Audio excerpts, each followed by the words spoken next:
Okay, and we are live. Welcome to a new episode of All Things Xbox Podcast. Once again, I got Logan with me. Logan, how you doing this week? Doing pretty good, Jamie. It's another good day in the neighborhood. How about you across the pond? Well, it's raining, dealing with stuff. I'm sick again. I think I'm at a point now where I could just say I'm sick more often than I'm not. But we move on. Um, gaming stuff's actually been really good here. I've been playing Final Fantasy 7, which we'll talk about that stuff in the what we've been playing section. But man, literally within the past couple of hours before the show went live, all sorts of gaming stories went live, and it's all pretty good. Outside of one, which is about Remedy, but we'll cross that bridge when we come to it. But anyway, it's been a long 2 weeks. Logan, what have you been playing? Yeah, I've been surprising no one. I've been playing Death Stranding. I'm at the part where you have to cross the tar pit and Oh yeah, get to the other side and deal with like the last leg of the journey, so to speak, of the game. Really enjoying it. I kind of just set aside the campaign and started just building highways for a while.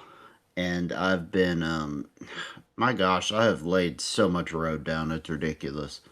And it just, like, at first it was like, I don't know, why would I build something? I'm not into, like, really building games too much. But then I built one, and then I built another one, and I'm like, wow, I realize how much more helpful this is for my journey. And then other people are liking them and are building them. And so I'm like, you know what? I'll just set aside a weekend or two and just go ham on this. So I did a lot of roads for Death Stranding. And if anybody else would like to build roads, that would be wonderful too. And been playing that. And also, Resident Evil 8 Shadows of Rose, because I had already beaten the campaign. I had Shadows of Rose on kind of back burner until 9 was close. Now that 9 is about to come out, I've gone back to play through Shadows of Rose. Been really enjoying that. There's this new horror game that just dropped today that caught my attention. Free Soul Idols game, which looks absolutely like a trip. And yeah, that and binging Andor. I finally got this dual subscription thing with Disney Plus and Hulu, so I've been binging some stuff I had missed out on, like Alien Earth, Andor, and stuff, and just finished Andor season 1, and my gosh, what a show, oh man! yeah, What a show! yeah. Andor season 1 is it's special. uh, you know, I know this is a gaming podcast, but when it comes to Andor, like Disney knocked it out of the park. They really did. You know what, Logan? When you were watching Andor, did you notice how like actual physical sets? Yeah, they were awesome. Like the droids, the aliens, the vehicles, the troopers, like puppeteer stuff. It felt very much at home with Rogue One and the original trilogy, which is the golden age, and how they did everything, and then thematically it was. I won't get into spoilers, but like there's some stuff in there. It's like, wow, this is a lot darker places than the Star Wars I grew up with started, but it's really really good. And I love all the Easter eggs. Like this isn't a spoiler, but there's a shall we say a antique shop, collector art shop in the show that has a whole bunch of relics that tie into old EU stuff, and like there's a Star Killer Sith Stalker armor set and all kinds of cool stuff. It's just an awesome show for fans of Star Wars in general. Or even if you're not a Star Wars fan, like just go into that show with an open mind and you'll be like, "Man, this is such an awesome spy show." Yeah, yeah. I'd like to see more shows like that. And before we get into what I've been playing, I want to mention this quickly because it's annoyed the living hell out of me. So you're saying that the US they've merged Hulu and Disney Plus, right? They will be soon. I bought a bundle that came with both for a good cost for the whole year for Christmas. So that's how I get them both. Okay, so in the UK, Hulu isn't a thing. Never has been. So all the Fox stuff has just been on Disney Plus since the beginning, right? Oh well, that's good. Which has been nice. You've had Star Wars, Sons of Anarchy, all that stuff. Well, anyway, so all the Fox stuff and adult stuff has been on Disney Plus under a section called Star, and because of the merger or whatever's happening in the US with the app, they've now changed that section to Hulu, and it's confused a lot of British people because they've changed it to this brand that doesn't exist. So I've heard a lot of people go like, "What the hell's Hulu?" Like, so this thing that's been labeled as Star for 5 years, 6 years, is now just called Hulu, like on the top of the Disney app. So,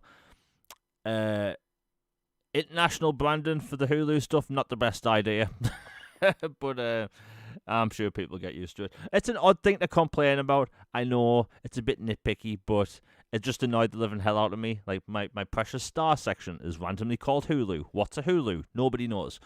That's like HBO with Max, and then like all the like 5 different name changes until they just went back to what they were called. Yeah, that isn't even a thing over here. Warner Brothers apps. We just get their shows and other stuff, but Oh wow. I'm sure sometime in this year or next year something will be messed up because all these companies are buying each other, so who knows. But I've been playing a bunch of games. Yeah, I want to talk about Arc Raiders quickly, and this is where people that don't like multiplayer fall asleep. I always preface that I play single player games and I'm playing solos mode. I never talk about my duo experience. Because it is a frustrating bloodbath of despair, right? Solo, it's nice. You can talk to other people, go on adventures and stuff. The second you play duos or trios, it's all out warfare. Normally if you see another person in the game and you're playing solo, you'll hear, "Hi, Raider," or "Don't shoot." In this, it's just guns firing straight away. It's like, it's terrible. But the solo experience in Arc Raiders has been just incredible. Like, for me to play a game like this and think about it when I'm not playing it, I'll admit I'm slightly addicted to it, which isn't good. I'm sure I'll end up cancelling something in the future just to play this, but man, it's just so good. And the developers have been getting a lot of hate because their roadmap isn't really, how shall I put it? There's not a lot there, but I don't think they were prepared for how popular this game was going to be. And yeah, so they put out a tweet, and there's been a bunch of tweets about how to play solo matches with friendlies. And I'll get this out of the way quickly for people that are just getting into it or wanting to get it. So if you want to play games of Arc Raiders with other friendly players, all you have to do is don't shoot other people, right? It's got aggression-based matchmaking. So, like myself, I've put about 90 hours, I think, into Arc Raiders topside, and I've eliminated 3 people. That's it, right? So I'm mostly put into matches with other, friendly people. Unfortunately, it being a video game and it not being perfect, you do have some people that slide through the cracks, and you'll have people that start new accounts just to be awful to other players. So, like, I'm fighting a queen, trying to take it down with, like, 6 other players. We all having a laugh, we all having fun. We all take out this queen. And 1 or 2 players come along, clearly working together in solos mode, and they come over and just start shooting at us, taking all of our gear.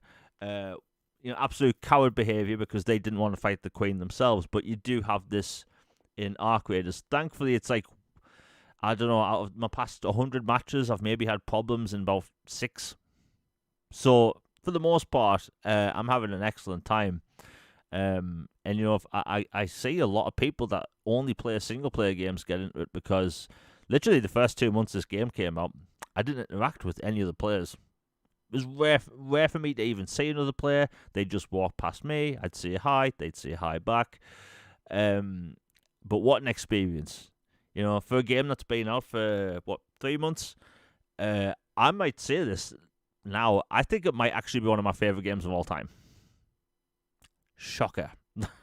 And I'm a single-player guy.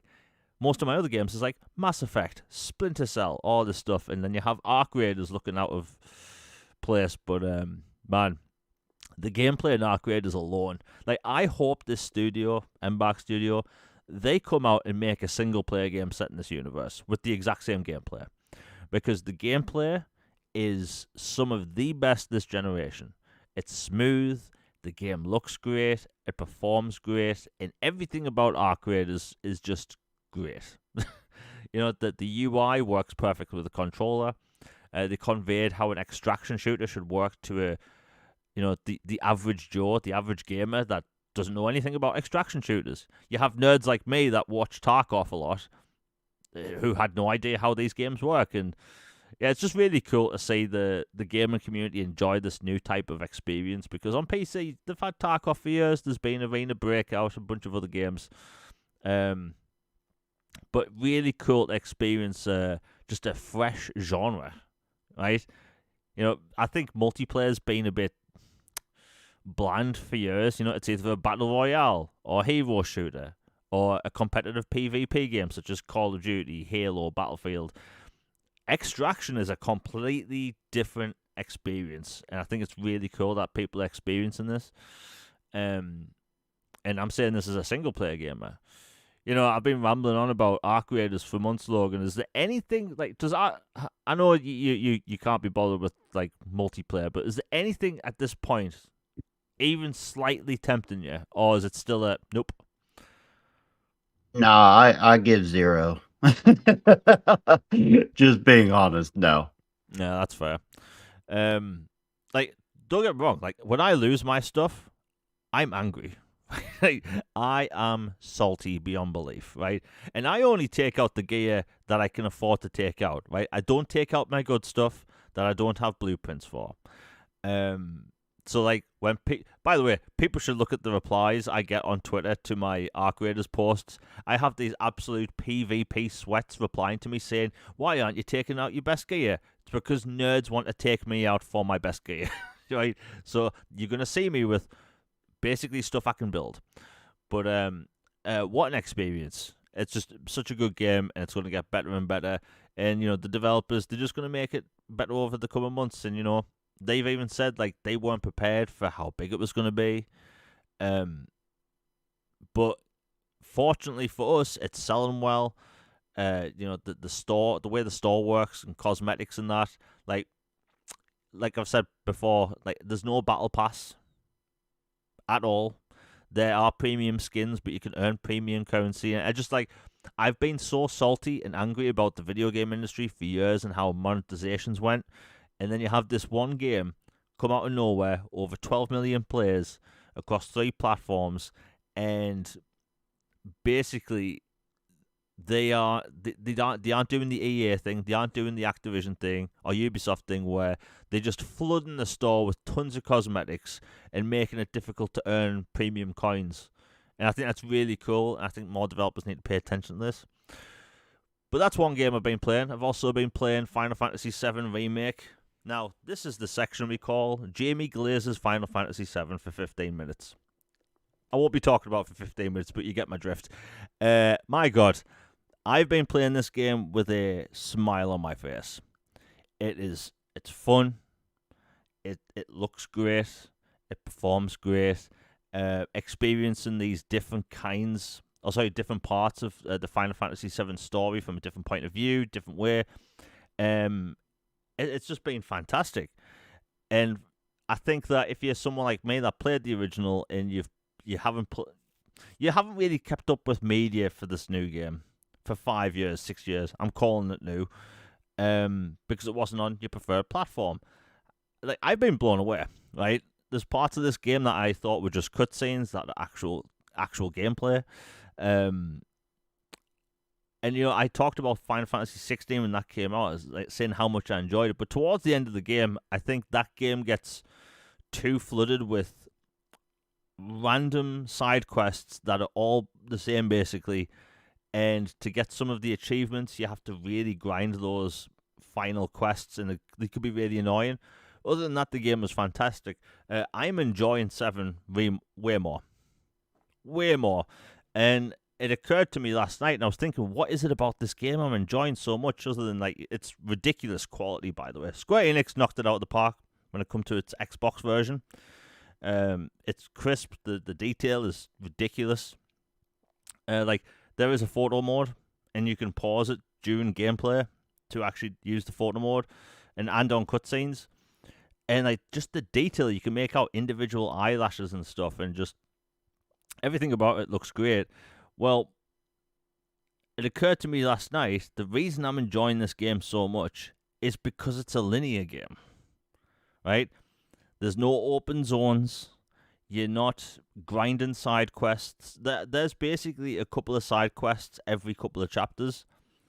And I think just the way they've done the format of the game is just great, right? You have linear gameplay, followed by a section that has, I think, 6 side quests. Then there's more linear gameplay. Then a quest. Then an area with like 6 quests. And that, just the way it's done is basically, for me, perfect, right? I think Final Fantasy doesn't need to be open world, and this is proof that it doesn't need to be. I know Rebirth is open. We're going to talk about that later, but my God, I couldn't be happier. Finished chapter 12. I think it was 12 the other night. What a good punch. Like, what an absolute good punch that chapter is. But man, just seeing how the story's opened up from the original, you know, Tifa's backstory, Aerith's backstory, and I keep having to tell myself to say Aerith because back on the original, she was called Ares. A lot of Final Fantasy fans don't like it when you say that because I remember it was Aerith. Aerith. Like Aeris. yeah. If I remember correctly, yeah. Yeah, Ares, everyone pronounced it differently, but like that's what it was when we played the original, and now I still have to force myself to say Aerith. Aerith sounds like Mike Tyson's trying to say the name. Yeah, it does actually. You know, now I'm gonna play with Aerith. You know. Oh yes, the memes. But yeah. hey, the game's great. You know, the combat, by the way. When I went into this thinking it was going to be. Am I Team Aerith or Team Tifa? Tifa all the way. Why not both? Yeah, why not both? But yeah, I think in the remake it's Tifa. Like, I put it like this: like when I play a game, I tend to take screenshots a lot. I tend to take clips. Final Fantasy 7 Remake, I've taken maybe 100 clips, maybe 200 screenshots. Turns out most of the screenshots are just of Tifa. There's clearly some mental thing going on there. You're probably not the only one. I'll take that bet. I'll think you're probably not the only one. Yeah, I mean, hell, the thumbnail for this podcast is Tifa. It's one of my screenshots. Right? Man, just the and by the way, Tifa's so charming in this game because you know the original game didn't have voice acting. You can only convey so much, but in the remake, like she is. Wonderful. So is Jessie Raspberry, right? Lovely character. I like all the characters in this. Stage 5 clinger, 100%. Yeah, she's great. And I love all the characters in this. Normally with Final Fantasy, there's 1 or 2 characters I find really annoying. There was a character in 16. I can't remember his name. It was in the base a lot, but it was annoying the living hell out of me. But in this, I like everyone. But I'm absolutely adoring this game. It's borderline perfect for me. And you know, I've seen a lot of people say Rebirth's better. I can't say. I wouldn't know. But if it is better, oh my. Like I've given maybe a handful of games a 10 out of 10. Right? I'm not saying this is a 10 out of 10 yet, but if I end up giving it a 10 out of 10, it wouldn't surprise me. Because there's nothing really I can pick fault with it. And I want to talk about the quality of life stuff quickly. So with the Xbox and Switch versions, there's it's called Streamlined Progression. they've put it on the PlayStation and PC versions now. My God, if you are going to do accessibility features in a game, especially like a JRPG, this is the way to do it. You know, you could have max damage on. You can have it so you have max MP or HP at any given time. You could have it so your limits are on all the time. Basically, any way you want to make this game easier or harder, you can do that. And I think that's so cool. So, like, one of my friends who he's had it on PlayStation for like 2 years, but he's mainly into shooters.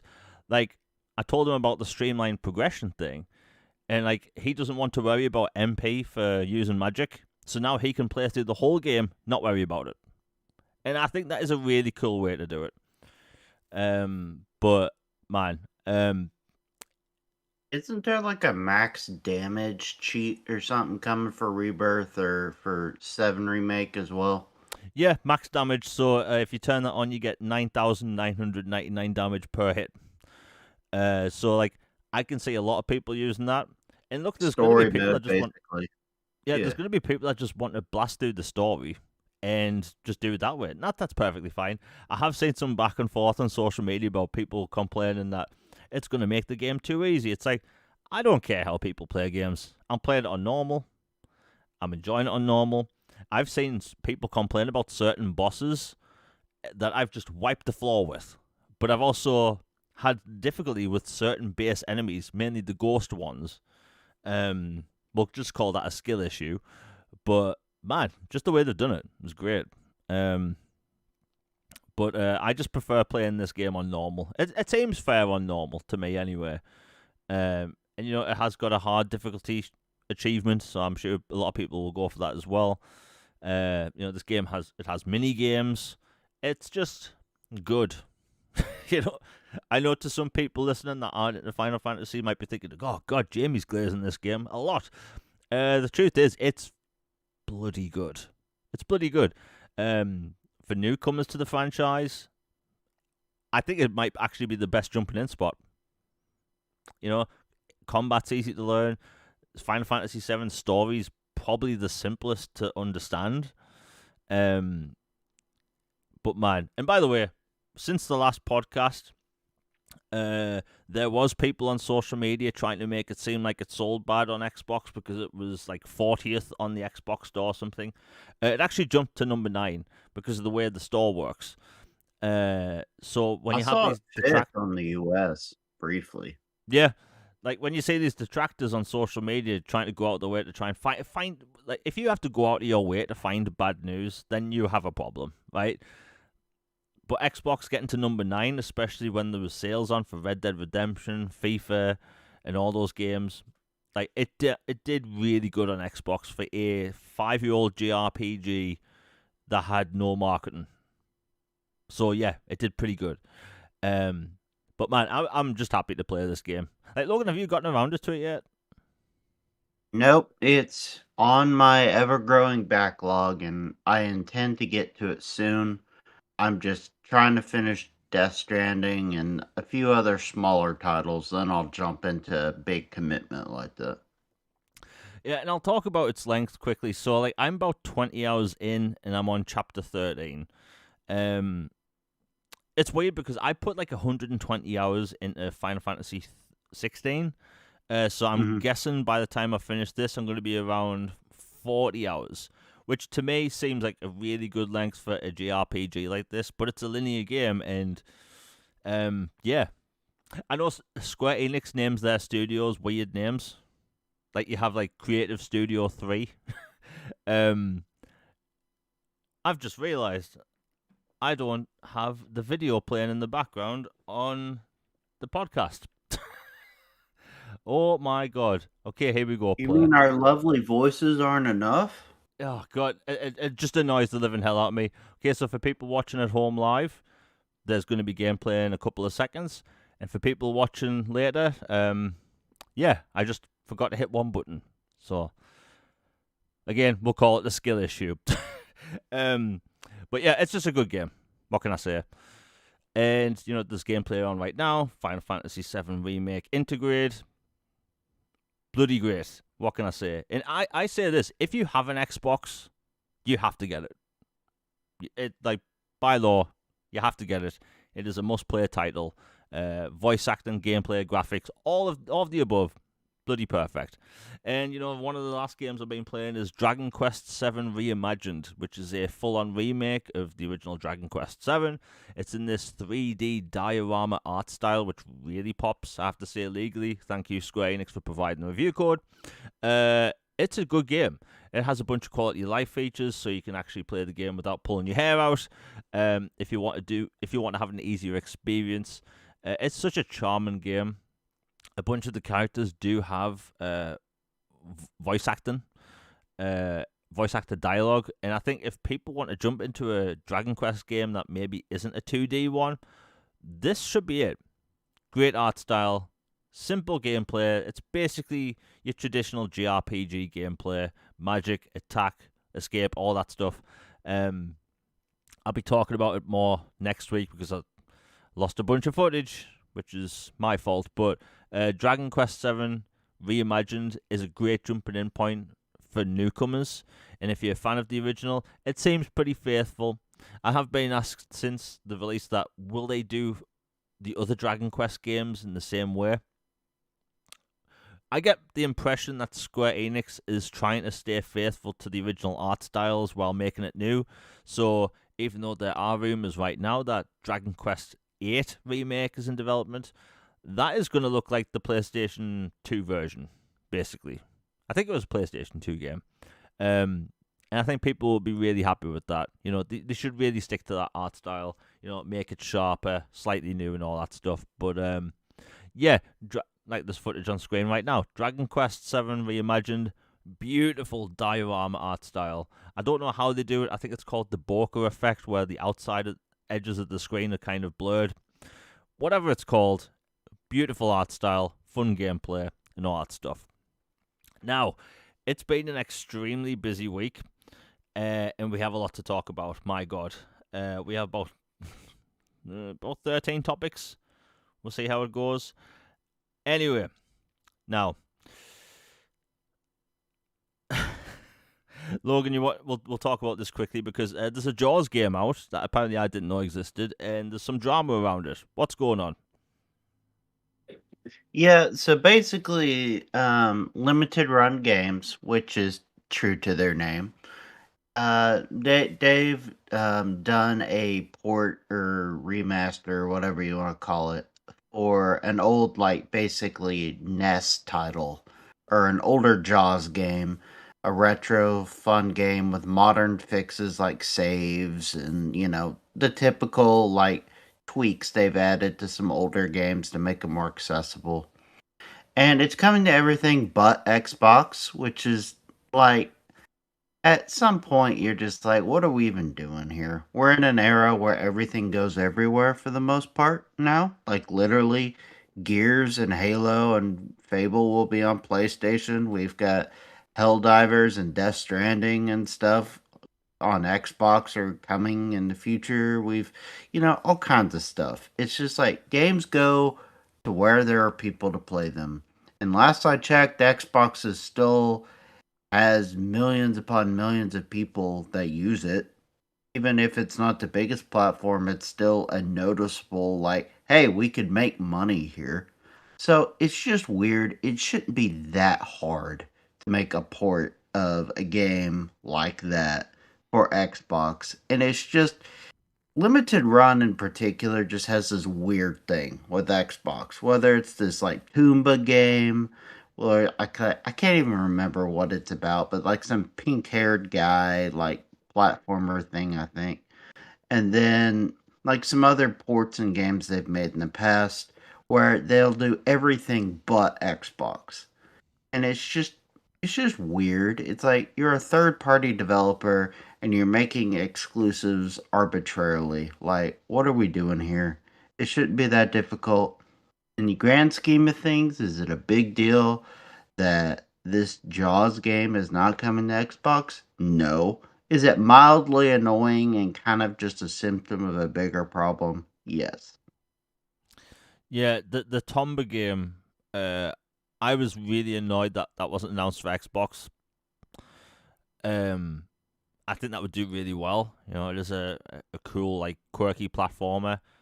Hmm. Makes no sense that that is not an Xbox. Do you know what really annoys me? Is that if you look at any of these accounts that, you know, helped make the game, I won't mention names. If you help make the game or, you know, publish it, they'll respond to basically anyone talking about the game. But the second you mention the Xbox version, they don't reply to you. They blatantly Yeah, ignore you. witness protection. Yeah, and It's it's like, really funny. at least have the cojones just to reply. You know, look, I don't know much about the Jaws game, so I can't really say anything about it. But I will say this: limited run games can, yeah, I don't trust them as a company. Like, if you have like the publishing rights to like put out some of these games, right, and you literally do like small quantities, and I get it, it's limited run games. It's in the name. But if you have high demand for a title, and this goes beyond the Jaws thing, like, shouldn't you, you know, maybe print more copies or put out more versions, something like that? Like, as a company, it feels like they have no idea what they're doing. Their collector's editions are overpriced.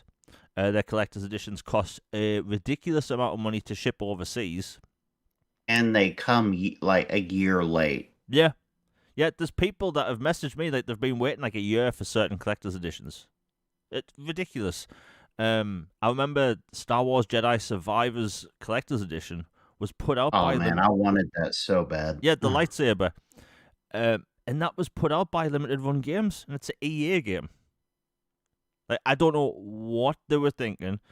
And by the way, you can just buy a replica of that lightsaber for about the same price online. Okay, good to know. Uh, Because I want one. yeah. By the way, I've been so tempted to get Cal Kestis' lightsaber so many times. I probably will at some point. Honestly, if it were up to me, I want a whole wall filled with lightsabers. Hey, I'd do it. It'd be a sick background as well, but yeah, limited run games, I just don't trust them. Yeah, and I don't get it. Like when you're limited run for physical prints, like as much as I disagree with it, okay. But once you cross the threshold and you start making digital games and digital productions, like you're not arbitrarily limiting the digital ones unless you decide that by skipping a platform, we have thus made it limited run or something. It's just weird and I don't like it. Yeah. And, you know, for people that follow me on social media, you know that I'll post about, hey, this game's coming to Xbox, or there's this collector's edition. Notice that I will never talk about limited run titles. Dude, they have a legit, like, there's a lot of people in the Xbox community in particular that have legit beef with them. I'll just put it that way. Yeah. A lot of people are not fans of what they do. They do some cool stuff, but they also do a whole bunch of stuff that royally ticks people off and makes you go like, "Why are you the way you are? Like, what are we doing here?" Yeah. I don't trust them as a company. But see, it's, you know, before, I don't know, last year, like, I used to whine about Square Enix on a weekly basis, right? I Oh made yes, fun of the pixel remasters. yeah, the Pixel remasters was like the obvious standards. Like, you put this on Kindle tablets and not an Xbox, and like, so I gave Square Enix all kinds of hell online, right? Made memes about them, all this stuff. And do you know why I stopped doing that? Because they corrected themselves. They start putting their games on Xbox. Problem solved, right? And now I get along with Square Enix. But like, limited run games, just, they have such a bad reputation. They kind of remind me of that. What's that company in the US that makes the little tiny arcade cabinets? Arcade cabinets? Oh, One Up or something? oh, One Up or something like Yeah, that? One Yeah. Up arcade cabinets. Like, they had they had demand for a lot of different units. I think there was like an X-Men arcade cabinet that a lot of people wanted, but they didn't make too many, and just the license fees, and basically it feels like a lot of these like gaming merchandise companies, or I don't know what to call them. There's something with these gaming companies that just don't work. And to me, it's just dodgy. But hey, hopefully things will get better in the future. but it is limited run games. So we'll see. Let's see what we got next. Oh, this was a topic I forgot to write down. Pragmata. Pragmata is a new sci-fi action adventure made by Capcom. It comes out in April. I played the demo. The demo's available now. It's on everything. That game, beautiful. It has a quality mode and a performance mode. Weirdly enough, I've got it on quality mode and it's still 60 frames. My friend told me apparently it's got an uncapped frame rate. But for me, it was perfectly fine. So, like, if you're looking for something new, something slightly different, I have seen a lot of people call it, instead of a sad dad game, it's a happy dad game. Hey, we need some. Or Yeah. happy mom game. Is there a happy mom game? I don't think so. I was gonna say a Plague Tale, but no. Nope. No, there's nothing happy about that. Yeah, nothing happy about that. But Pragmata, it's a very fun game. I think the demo was like 6 gigabytes or something, so if people want to try it out, it's available. I think you get some unlockables, I think, if you finish the demo. But yeah, really cool game. Third-person shooter, gameplay. There's melee combat. The cool thing is that when you approach these robot enemies, there's a little hacking mini game that pops up on screen, and some people roll their eyes when you hear, hacking mini game. It's literally just you use the Xbox face buttons, A, B, X, Y is directional buttons, basically like a D-pad. That's all you do. And like when I was first told about this mini game, I was like, oh no, people are gonna hate this. And I played it, I'm like, oh no, it's simple. So I think a lot of people are really going to dig Pragmata. I think there's a chance it's going to be a sleeper hit. Capcom, they aren't really marketing it that much, but it's a fun game. It performs great. It looks great. It has a really cool premise with how this moon base is being taken over by sentient machines. It's a really cool game. I highly recommend people check it out. And again, it's like 6 gigabytes. Let's see what we got next. Okay. Crimson Desert finally goes gold. I'm super ecstatic about this game because I had to go find this original post. So I've been talking about Crimson Desert on Twitter since November 2019. So, has it really been 7 years? Yeah. Good gosh. Pre-pandemic. Oof. Yeah. So it's been in development for a very long time. And, for the longest time, a lot of my replies would be like, Jamie, this is vaporware. It's never going to come out. Comes out next month. It's gone gold. There's, like, hours of footage people can watch online. So if people are, like, worried, like, are they holding back or anything? It's like, no, there's lots of footage out there. There's boss battles, there's exploration, there's story. Basically, a lot of elements of the game you can just watch online. This game looks freaking amazing. The gameplay looks great. Basically, if you like things like The Witcher 3, people will like it. It also has gameplay elements from things like Red Dead Redemption 2 and Skyrim. There's even some Tears of the Kingdom in there as well. But man, it's just such a good-looking game. And to have it nearly come out, it's kind of surreal. Because again, as Logan said, I've been talking about this game for 7 years.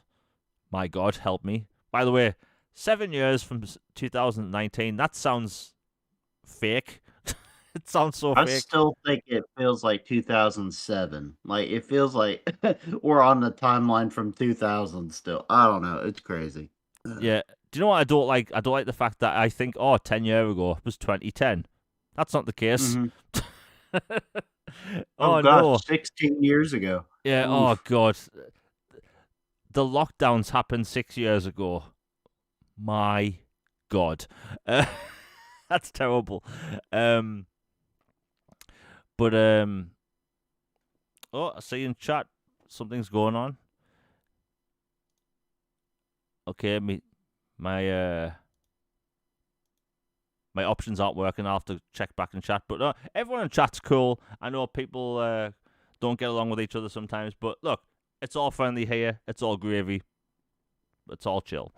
Look, it's all a bunch of good game topics today. I'm happy. A lot of people should be happy. Again, Crimson Desert, 7 years later, it's about to be out. Everyone should be happy. Anyway, let's see what else. Oh, Logan, are you actually looking forward to Crimson Desert? Yeah, I actually have. I've been keeping an eye on this one for a while, and like from the stuff I heard about it years ago, from people who had actually had their hands on it and had played it at behind the doors at like events and stuff, it sounds like amazing. Like they're truly going for something special here.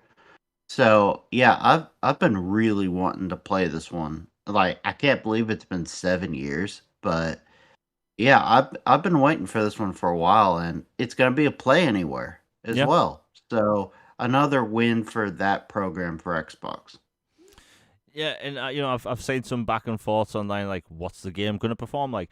So the game doesn't use Unreal Engine; it's the developer's proprietary engine, and it's going to Ooh, run at that's 60 cool. frames. Uh, isn't it weird, Logan? How like you go back 6 years ago, there was all this like Unreal Engine 5 talk, and now every time we hear proprietary engine, there's always that sounds good. Well, yeah, it to avoid a tangent to be brief, but it's become like, you know how there's AI slop now? It feels like almost like Unreal Engine 5. Like, dude, everything looks like it was made by the same 5 people. Even if it's a different game or world, like I can still tell what it is. It just I don't know. There's something to be said for some differences and some variations and things instead of like I don't know, just cookie cutter. Yeah, you know, I think that if you look at all the games that's came out in the past 5 years, like you look at Space Marine 2, right? People are like, oh, this game looks amazing, performs amazing, looks amazing. That's Saber Interactive's own like very own engine. If you look at It uses their own stuff. yeah, if you look at Assassin's Creed, they use their own engine. I think it's called Snowdrop.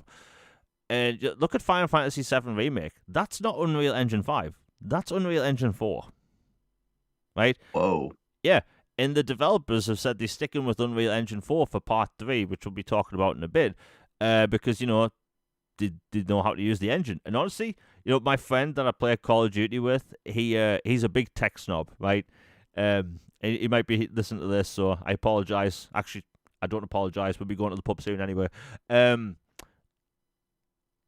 When I told him, like, hey, the new like Final Fantasy Part 3 is going to be using Unreal Engine 4, I was expecting to hear him complain. He was like, oh, he literally said, oh, thank God. Because, like, we were fed. Okay, so it is Anvil for the AC engine. I get them mixed up, but like hearing Unreal Engine 4, like the developers know the tools, because like there's many games over like a decade made with Unreal Engine 4, but like with 5, developers are still struggling with optimization and all this stuff. So like if I hear developers using Unreal Engine 4 now, do you know what I go? I'm like, nice. I'm perfectly fine with it. And I've never once played FF7 and thought, you know what, this game looks a bit weird. It looks amazing. But yeah, Unreal Engine 3 had a long run, if I yeah, remember correctly. yeah. Batman Arkham Knight, Unreal Engine 3. I think, if I remember correctly, I think Mortal Kombat 10 and 11 are Unreal Engine 3 as well. But hey, if it ain't broke, don't fix it, right?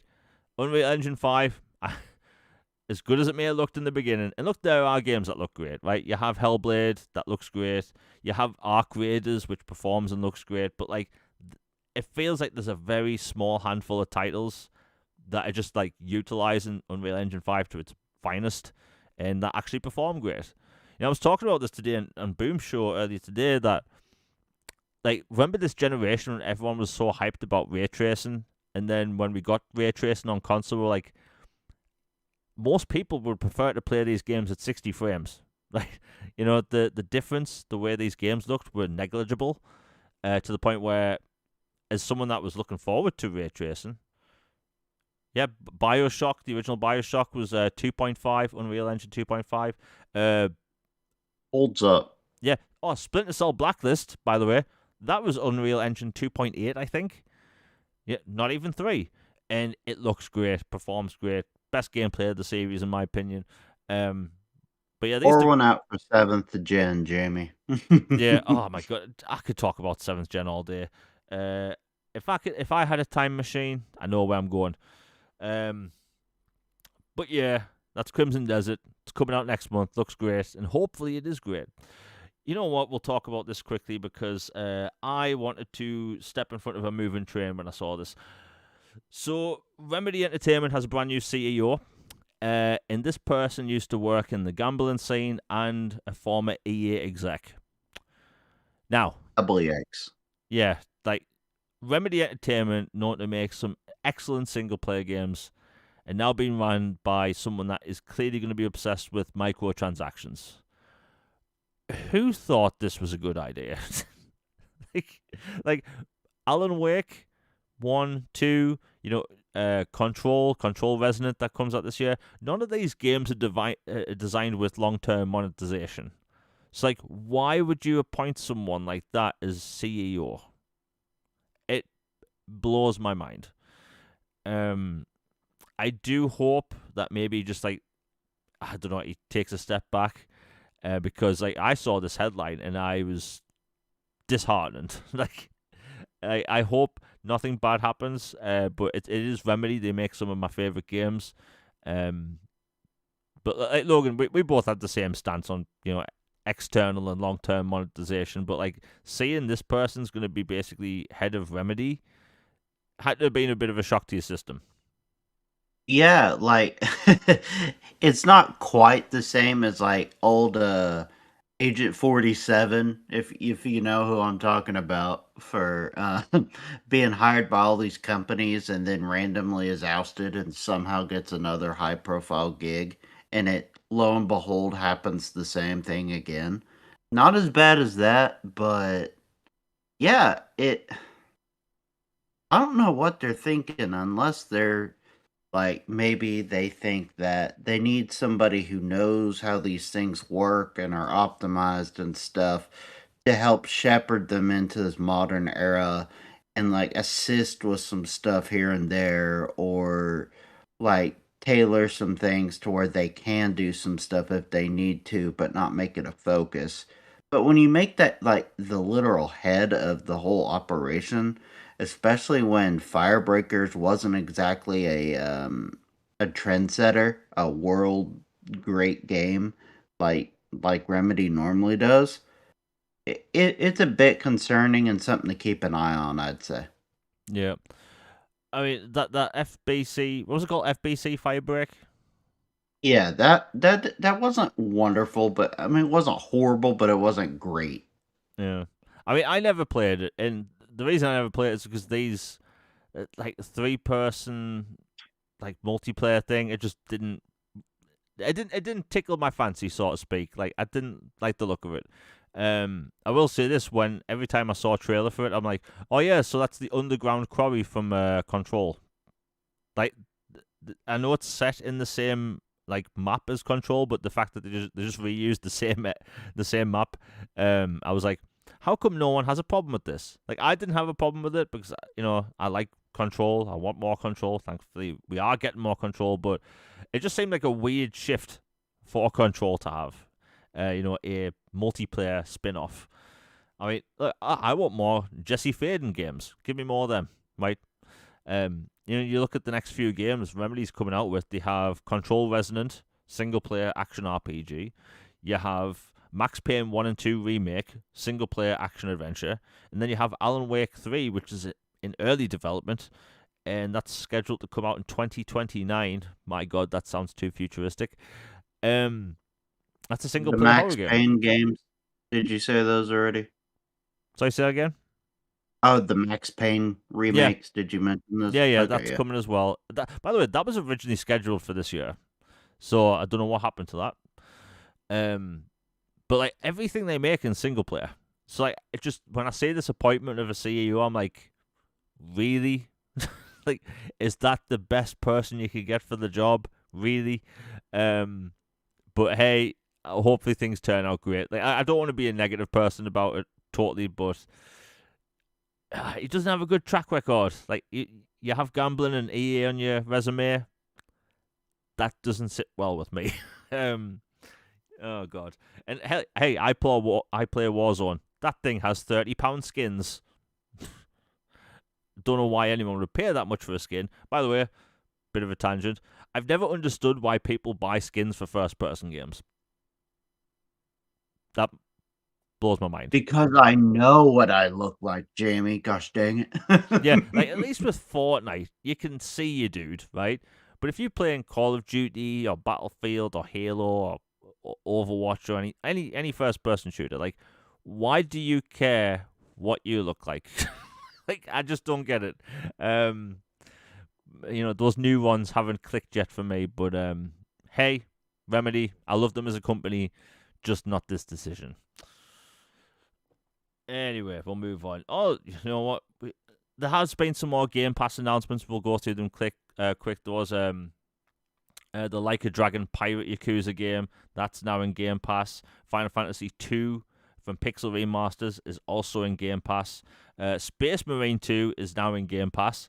If people haven't played that game yet, my God in heaven, please play that. I've glazed that game to no end. Like, it's such a good game. Saber Interactive as a studio is just phenomenal. So if people haven't played that, go play it. But this year for Game Pass titles, there's been a bunch of good ones. Resident Evil 8's in there, Death Stranding's in there. I think there's some really good games there overall. Let's see what else we've got. Oh my God, we still have like 50 topics. We talked about Final Fantasy being number 9 on the Xbox store in the UK. It was also number 9 in the US, which is a big deal, especially when Madden was like popping off. You know what? Let's talk about Final Fantasy because we have, surprisingly, more Final Fantasy topics. So, for people that have followed me for a while, and I know Logan's seen these as well, every time I talk about Final Fantasy 7 and how it needs to come to Xbox, I'd always have these outlandish, angry replies. And it was like moth to a flame, right? People were livid, right? If I posted a picture of, Tifa holding an Xbox controller, oh my. I think one of my posts had like 100 replies. I was like, oh God, here we go. Just this absolute cluster of people angry. And now these games are on everything. They're doing well on Switch too. By the way, I still want physical Xbox versions. I need them. Oh, dude, imagine if they gave like the old like guidebooks like they used to like on the PS1 and stuff with the characters and backstory and like maps and oh my gosh, that would be glorious. Yeah. By the way, I miss game manuals and game guides. Me too. That new game smell, you open them and then you read them and like it I don't know. It's a different age, man. Like, you used to open your game case, stick your face in. I know I'm not the only one. Take a big old whiff of that game case. You had the freshly Oh, it's pressed. like new car smell. It's great. Yeah, it was great. And I looked at the last game guide I got was for Metal Gear Solid 5. Not because I needed the guide, it's because it was super cool. I got the hardback edition. It's never been opened. Just, it looks cool. But I would love a physical edition of Final Fantasy 7 Remake. By the way, I've actually been on the Square Enix store and I'm looking at this figurine of Cloud. And I'm like, that would look good on the shelf. But yeah, so Final Fantasy Remake, it's doing well on Xbox. At least it looks that way, which is great. So Part 2 got announced during the Nintendo Direct. Now, when they announced it there, it didn't surprise me that it was announced there. What did surprise me was the release date. So, Final Fantasy VII Rebirth is coming to Xbox and Switch 2 June 3rd. Arguably the biggest surprise this year for me, because I didn't expect it to be within 6 months of the first one. So, I'm pleasantly surprised, and I'm very happy for this, because normally when you play a game you really like, typically you'd wait a couple of years for the next one. So, yeah, less than 6 months. It's like 5 months. What a great time. I know if you get the Switch version physical, you get a Might and Magic card or whatever it's called. Apparently that's sold out in the US. So like clearly a lot of people are wanting that. But man, I was totally surprised to see that it's coming out in June. Logan, what do you think? Because I was expecting September to October, but June's pretty soon. Yeah, that's much closer than I would have guessed. I would have thought September, October. Yeah. So this is great news. Means I really need to plow through 7 real quick. and and then, Crisis Core as well to get ready for this. And I'm super excited for it, and it sounds like all systems go probably for day 1 for the third one across the board, which is great. We're done with this nonsense of staggered releases after this. And yeah, Square Enix and Xbox, great hands once again. Yeah, I love to see it, man, because out of look, there was a time where we thought that the only Final Fantasy content we'd see on Xbox in regards to 7 was the level from Power Wash Sim. Oh man, I watched that bike so many times and with a sad face. Yeah, I remember watching that bike thinking, is this really it? Like, can you imagine the sad state of affairs if that was literally it? But They and let me in the building. yeah, That's like, oh, it. just I let me can in, get in please. Shinra. But the fact that part one's here, people are loving it. Clearly, I've glazed the living hell out of it, and I'm about halfway through, or a little over halfway through. Um, and Rebirth's coming out soon. Part 3 is the interesting part because the creative director has kind of hinted that we're going to see something in regards to it this year. By the way, I don't know how they can turn out these games that quick. Right? A lot of other developers need like 5 or 6 years now, and you have Final Fantasy Rebirth come out 4 years, which is still a long time after part 1, and this time it's going to be 3 years after part 2.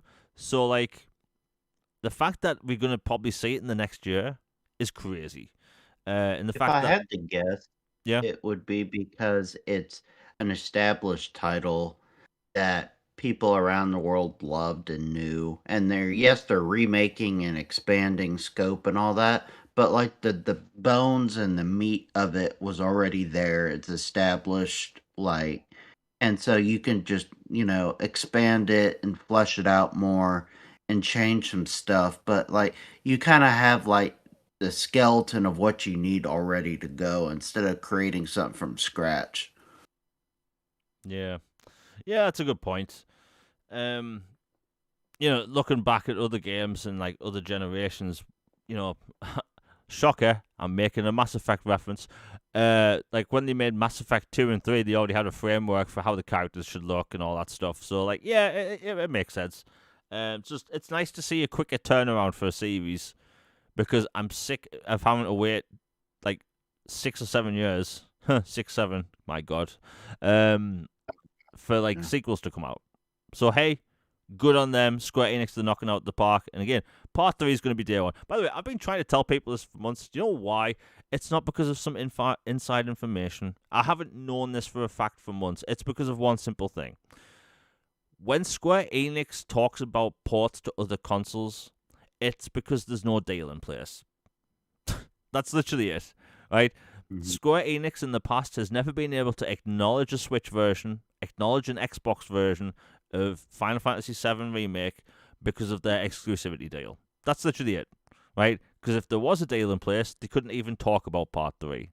So when I have these like people replying to me saying this insider has said this about Final Fantasy VII Remake being day 1, it's been obvious for like a year. Right? It's not some new information.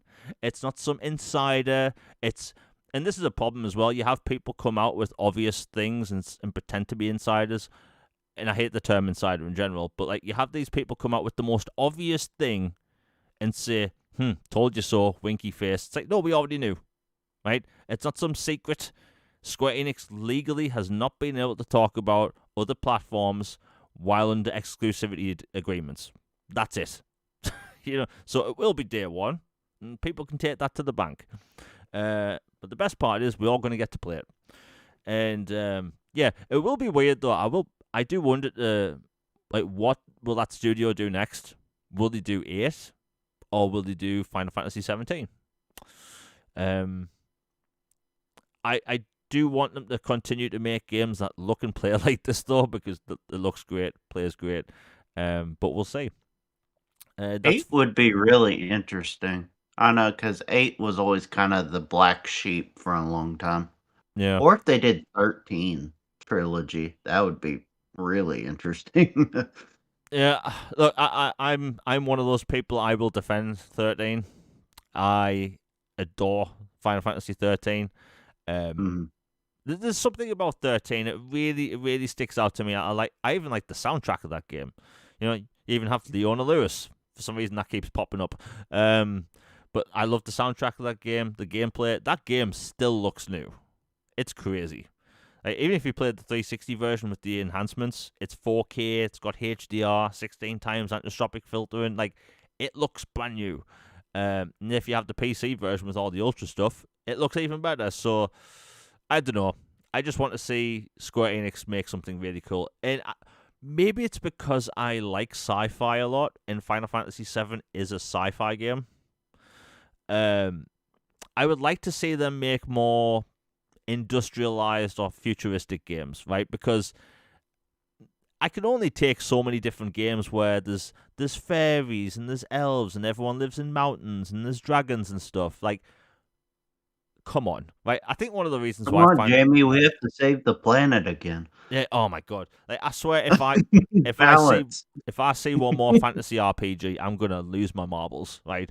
Like, do sci-fi for a change. 7, it looks cool. It is cool. You have motorcycles and stuff. It's great.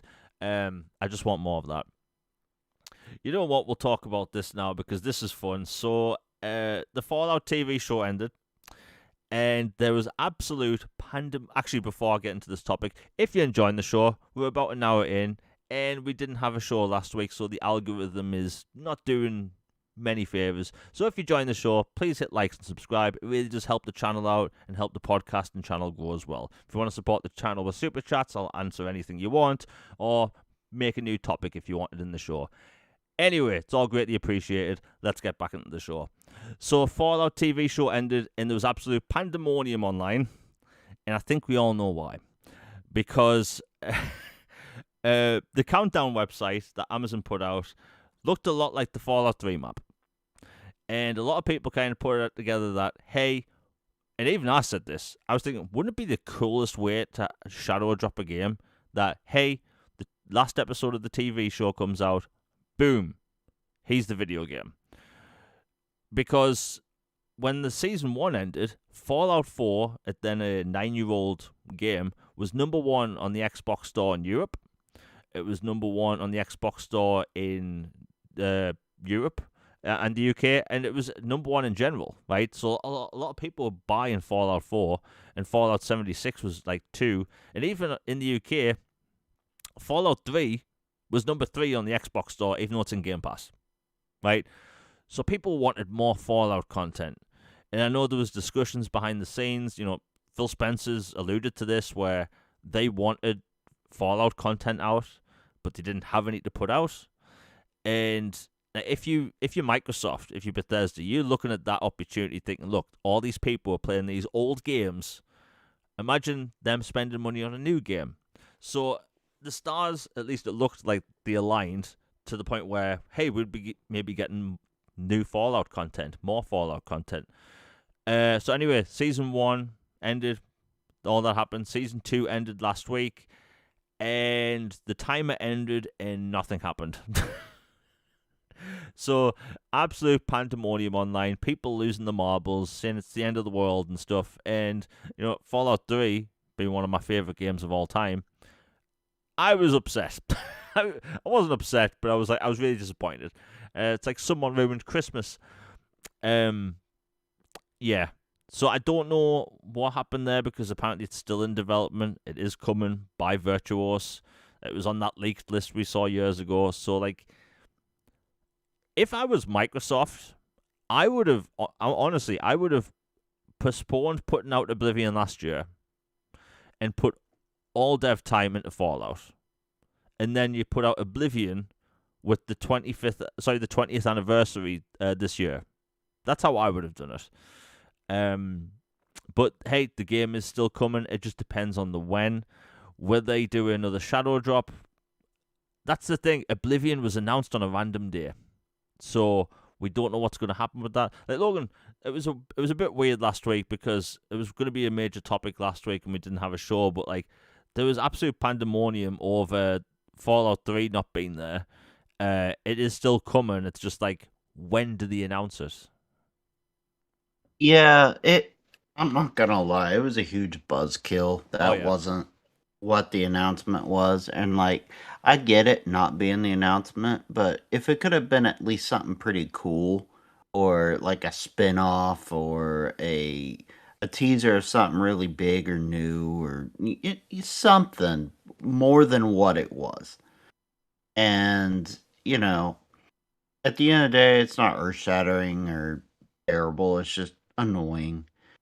I still think it'll be sooner than later.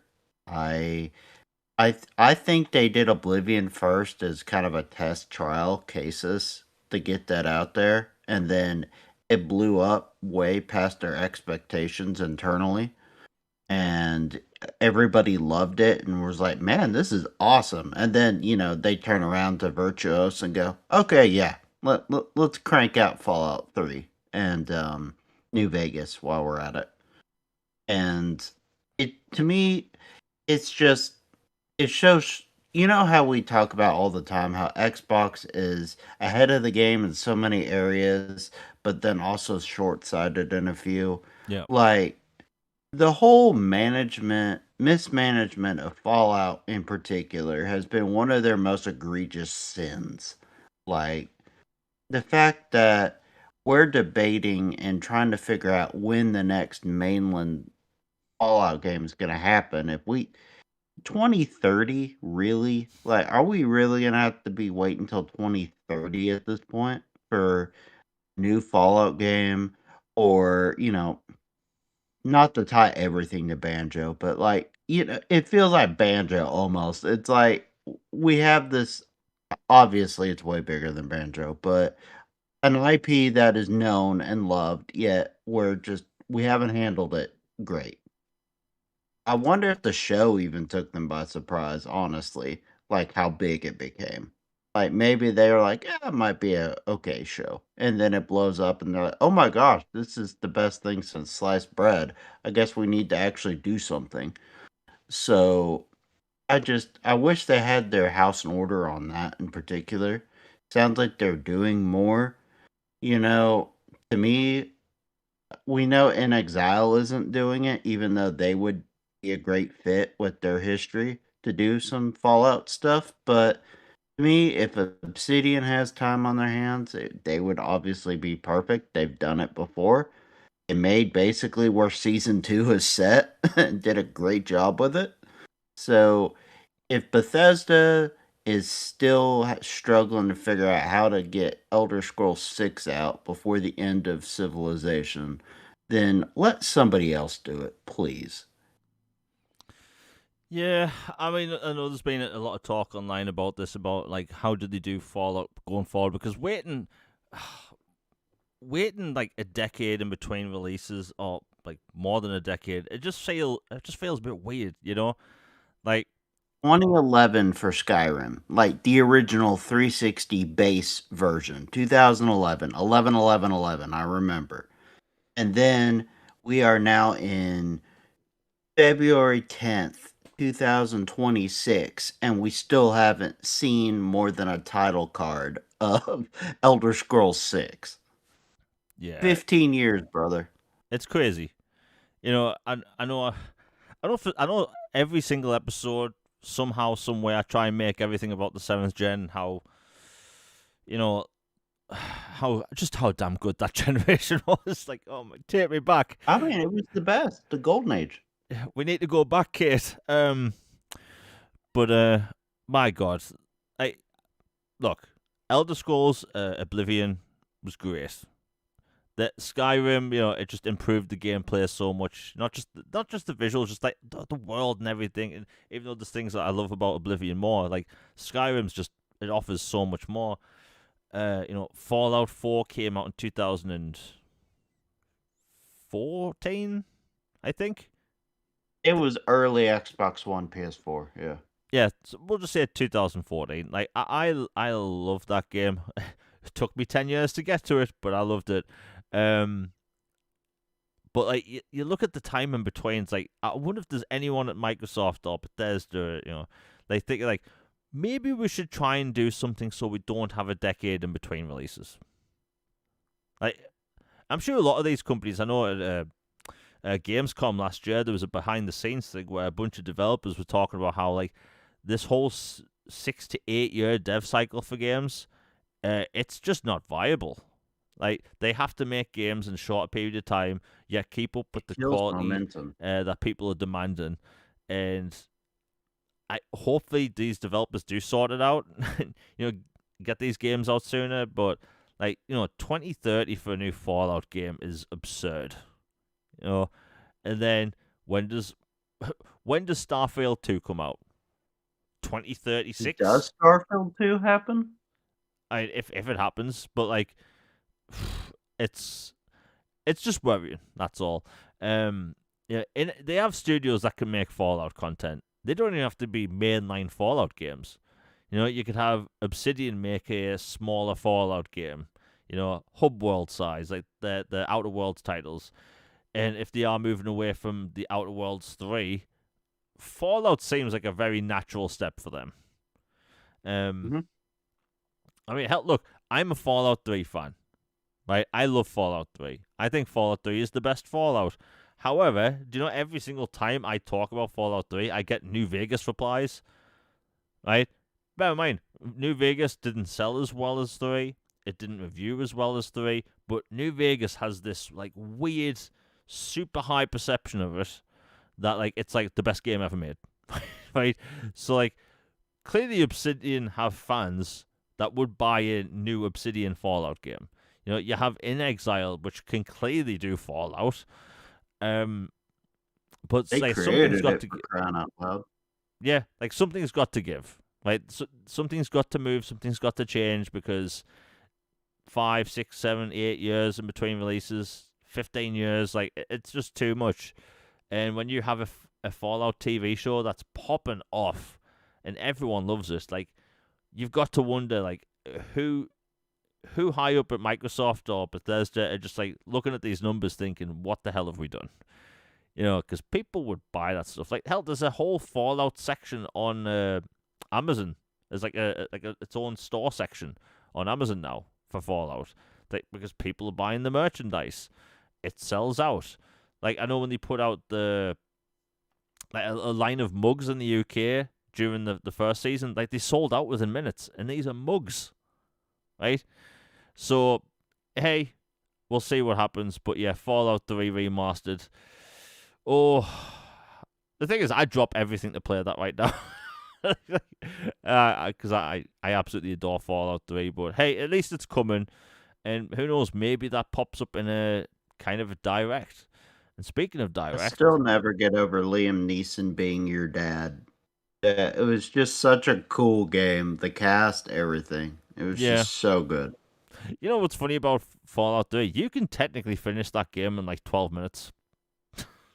Like if you know where to go, you can just walk straight to where your dad is.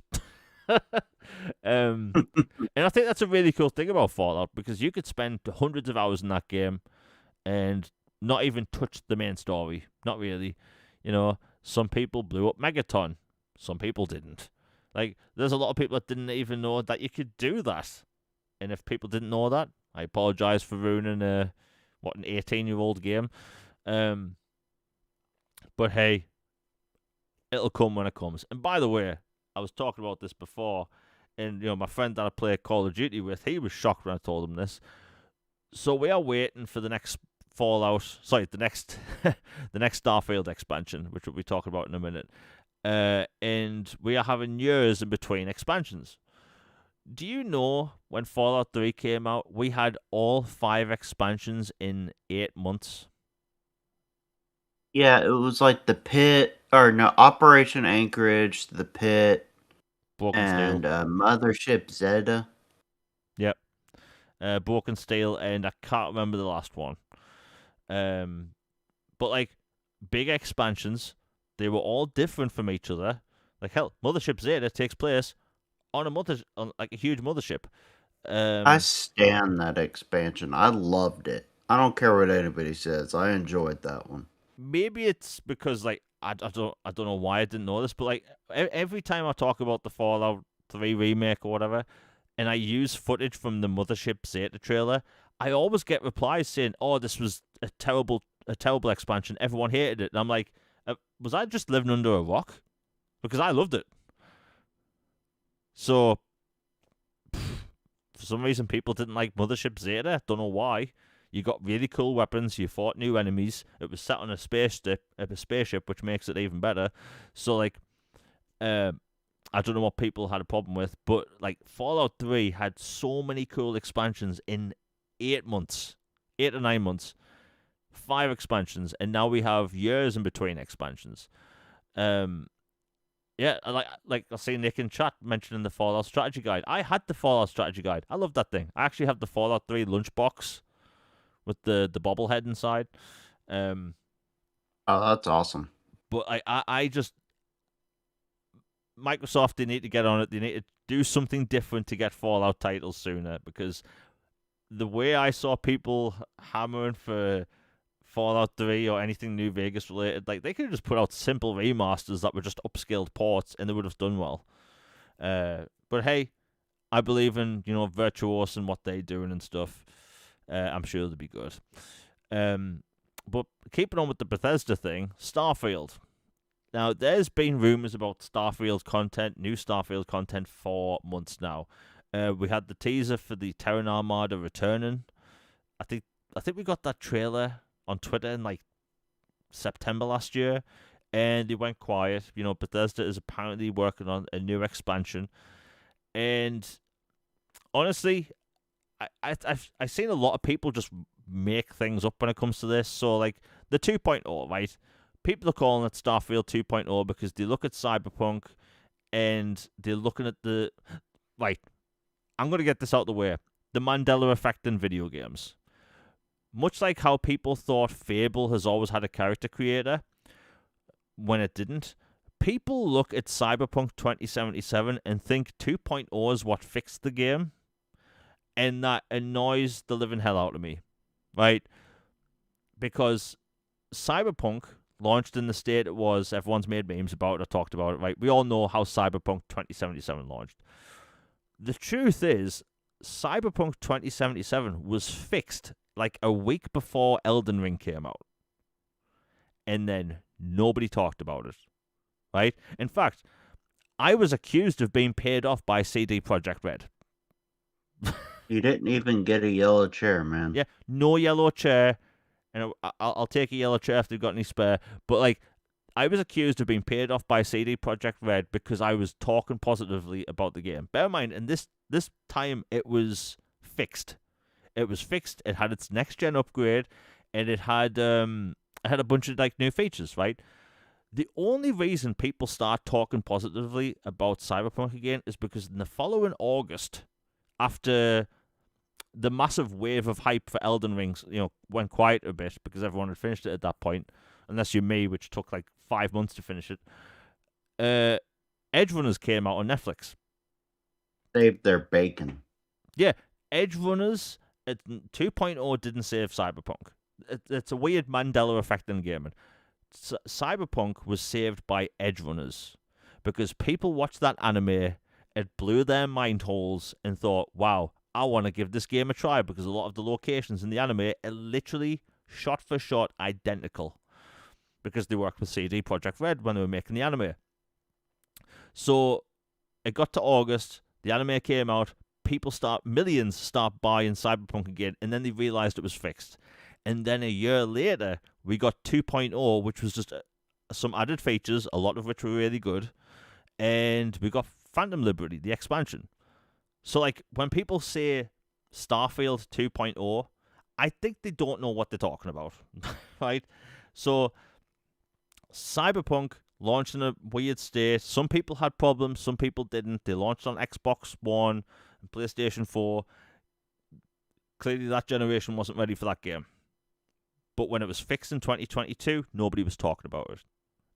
The anime saved the show, not 2.0. Hopefully, that's the last time I ever have to talk about that. So Starfield, people are talking about this whole new update we're going to be getting is going to be a 2.0 update. Starfield was never broken, right? Starfield launched in probably the best state in Bethesda games ever launched in, and people just want added features, quality of life stuff, more things added to random planets, more things to do in space exploration. Like, I want extra vehicular activities, like outside the spaceship in Zero G. I don't think we'll get that, but that is something I want. So, like, they were hinting last year at the Terran Armada, which was going to be a new storyline in Starfield. So, like, I think there's a lot of, like, weirdly high expectations of what this I keep saying Cyberpunk, this Starfield expansion is going to be. And all I think it's going to be is story expansion featuring the Terran Armada from Earth and quality of life stuff. That's all I've ever expected from it. Apparently, we'll be getting this information in March. Microsoft has talked about how they're going to have more events to talk about games, show off expansions and new titles. So, like, it looks like they may be going to have their own Starfield Direct or at least a Bethesda Direct in March. And, there's been rumors about the PlayStation thing for a while. That's neither here nor there. We don't know if or when. And the thing is, it's been out for a couple of years. Who cares? It's an old game at this point. But when it comes to its update, people are wanting a lot. And I feel like people might be going into this thinking it's going to be some game-changing thing that doesn't exist. And I think Starfield plays great, looks great. I don't think it has any problems. It just needs some, quality of life stuff and more features added to, exploration and stuff. Like, Logan, I've been rambling for 10 minutes. What's your take? I actually think a 2.0 would be a good thing for it. Um, like I quit playing Starfield ages ago. Like, I enjoyed it for what it was. Like, I'll be up front 100. It was my least favorite Bethesda game that I've played in quite some time. Just like, I enjoyed the campaign, I enjoyed the story, and the ship combat especially was awesome. Like, flying around in space and dogfights and managing stuff like that. The world, like, there's a lot of interesting stuff there to build on. But it just, for such a quote big game with such a galaxy of places to explore and stuff, it felt surprisingly hollow in some areas to me personally. Like, I enjoyed it. I liked it. I I had very high hopes for it.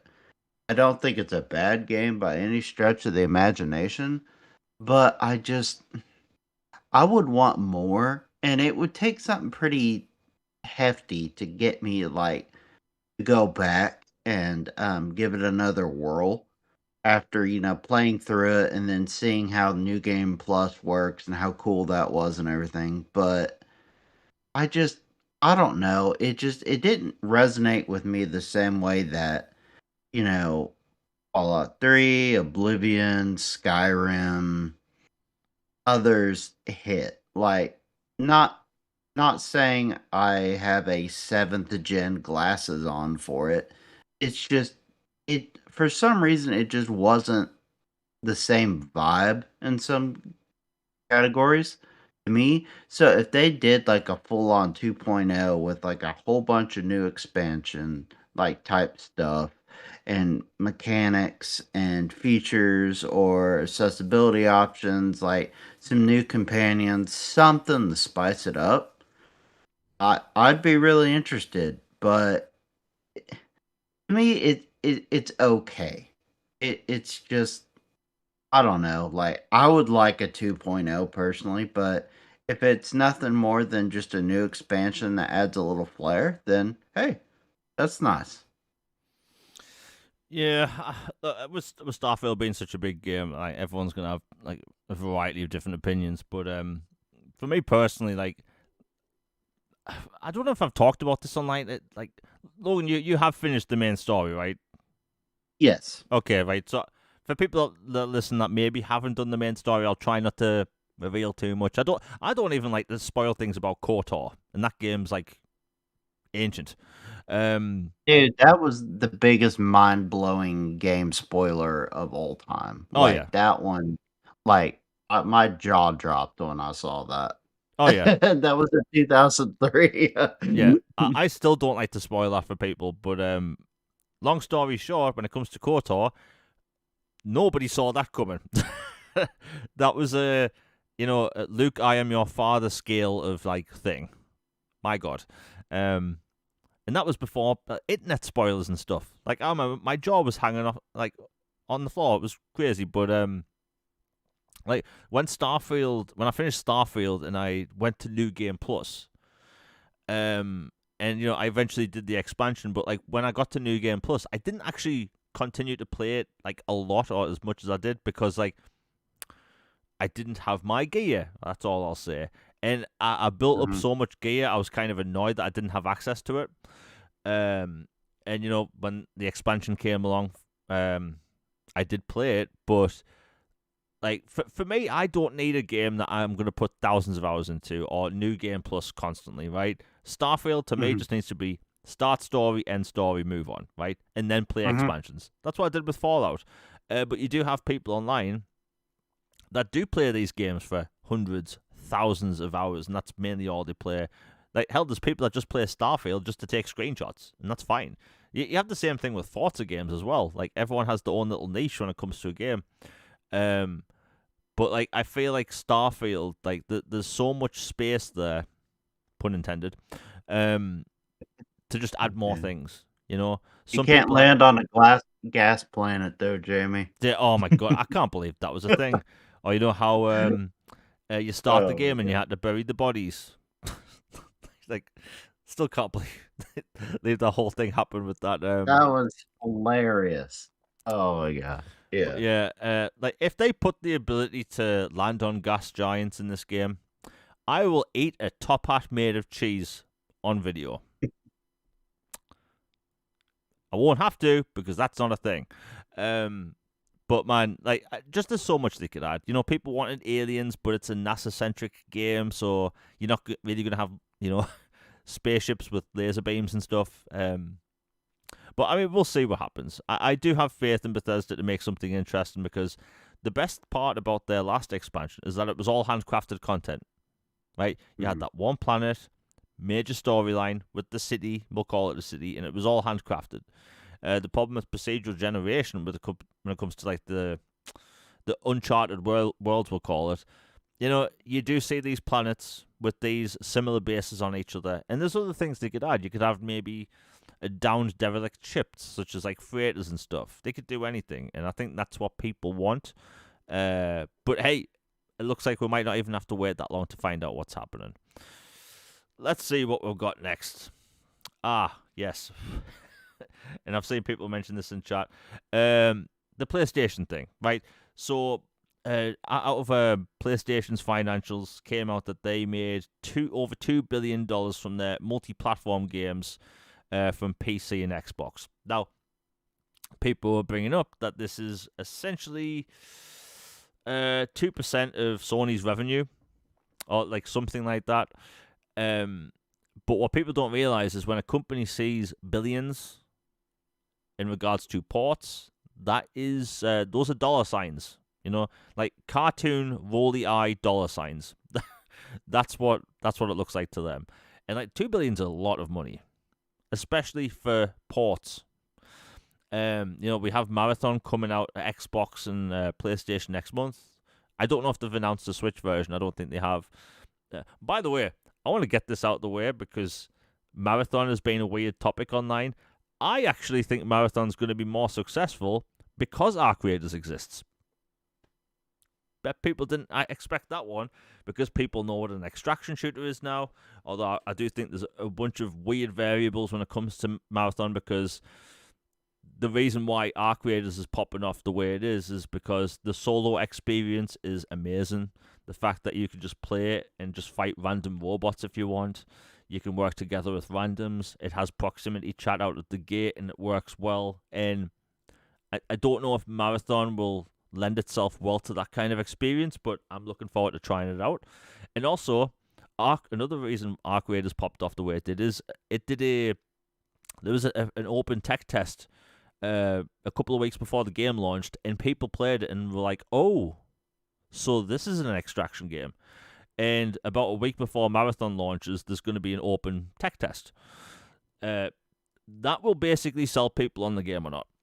I do think these companies should really stop doing the tests too close to the game's release.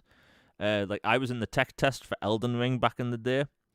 And I think that the Elden Ring tech test was in the October before the game came out. So there was plenty of time between me playing that in the tech test, giving feedback, and then the game coming out. So, like, Marathon, that's either going to do really well or do really poorly. Because Arc Raiders, we don't know what the long-term roadmap really looks like for that game. So there's an opportunity that maybe Marathon gets an audience from Arc Raiders that will play one game and then go back and forth in between roadmaps. Because it looks like the bulk of the first half of the year's content is going to come in April when it comes to Arc Raiders. So I bet Sony and Bungie are looking at that right now thinking, wow, we really need to look at this and capitalize on when we add content to the game.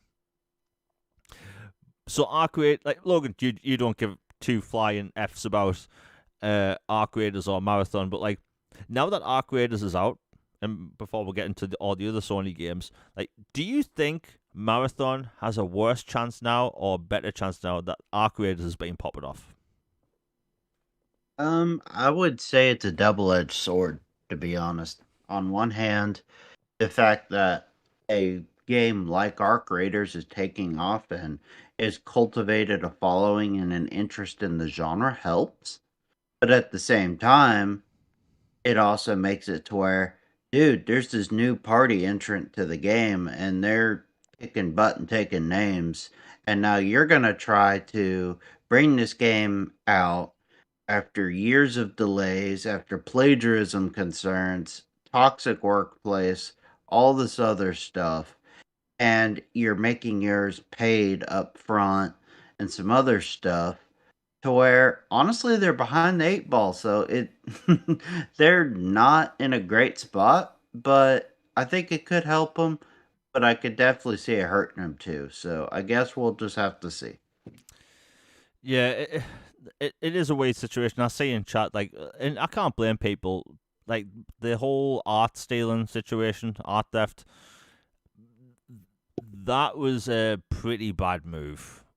Yeah, if I had any interest in it whatsoever, that would have severely limited it from that point on. Yeah. Like, just up front, like, if I had cursory interest at all, the fact that they did that, and not only once, but multiple times, it's like, have some shame. Like, what are we doing?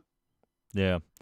It's a shame all that stuff happened, and yeah, what they should have done is really just hire that person or compensate them in some way, just do something right. But yeah, Bungie's not in the best position at the minute. I think this is going to be their Mass Effect 4.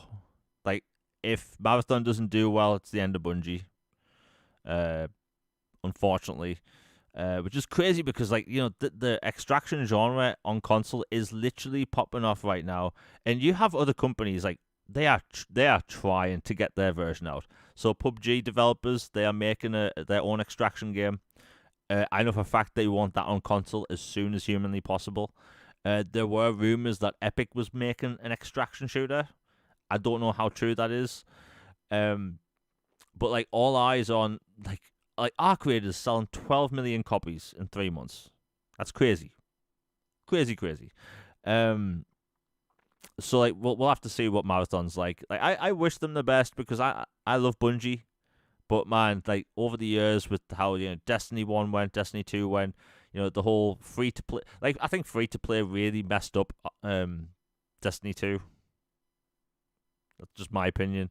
I personally, I'd rather buy a game outright, you know, and then not do the free to play thing.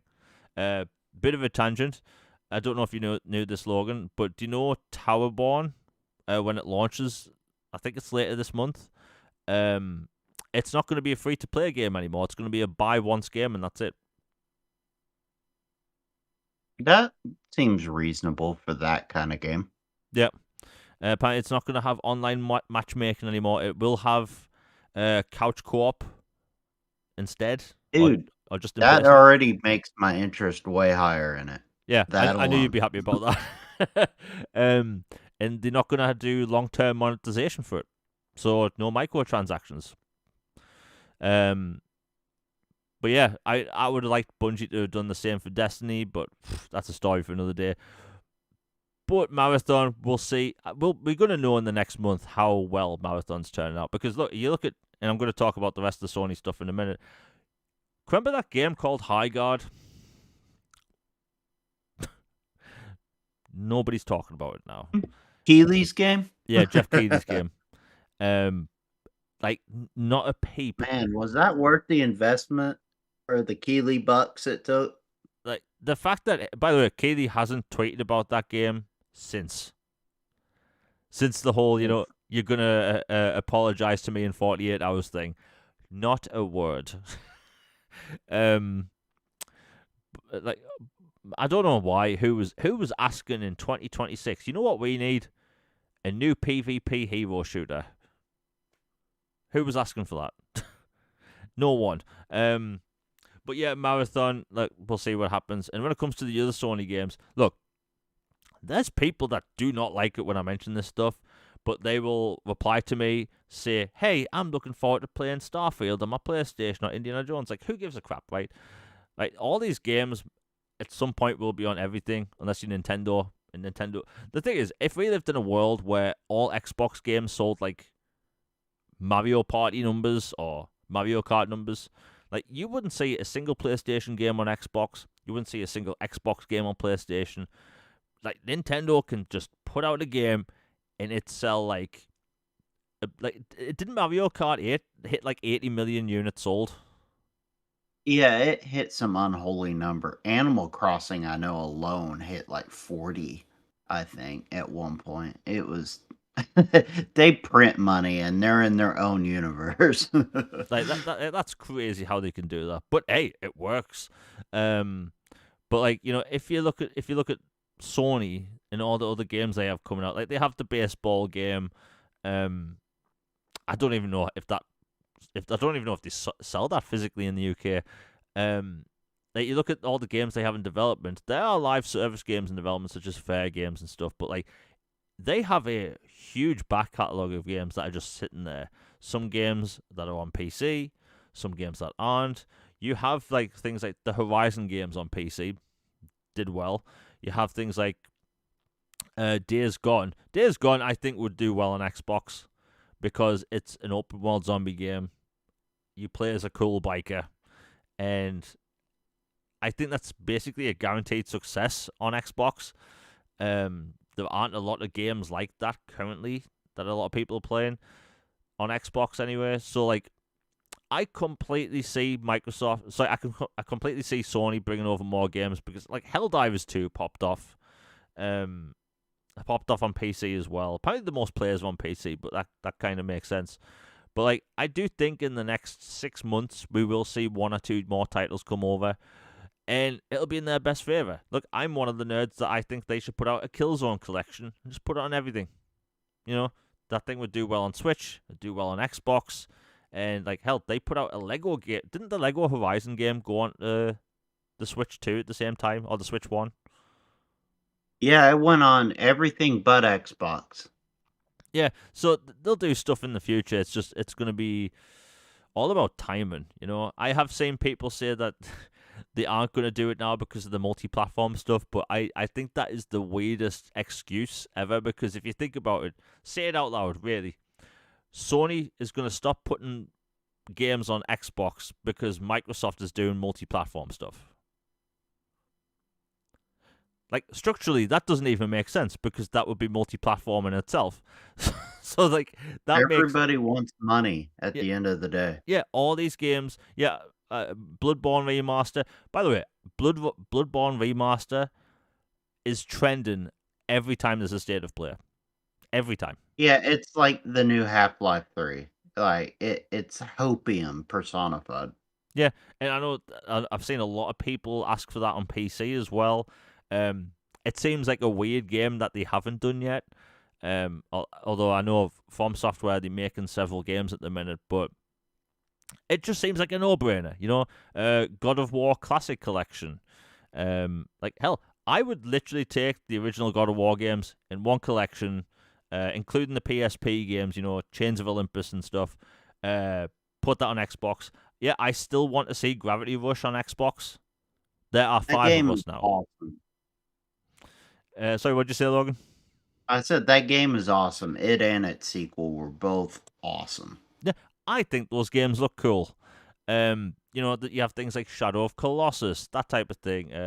Demon's Souls. By the way, I've always hated that name. Demon's Souls. So you have to have a little pause. It's weird. But like, there's so much money to be had there. And look at Spider-Man, right? The reason I always bring up Spider-Man is because if you're on Xbox or even PlayStation, if you look at the superhero games on both consoles, it's slim pickings, man. It really is. S-Squad. Yeah. Like, look, can you remember that the DC sale that was on a few months back? Oh man, that was so funny and so sad. You've got like the Arkham trilogy ports, and then you have S Squad, and then I think Lego Avengers Yeah. and the Lego Batmans. Maybe it was something like that. Yeah.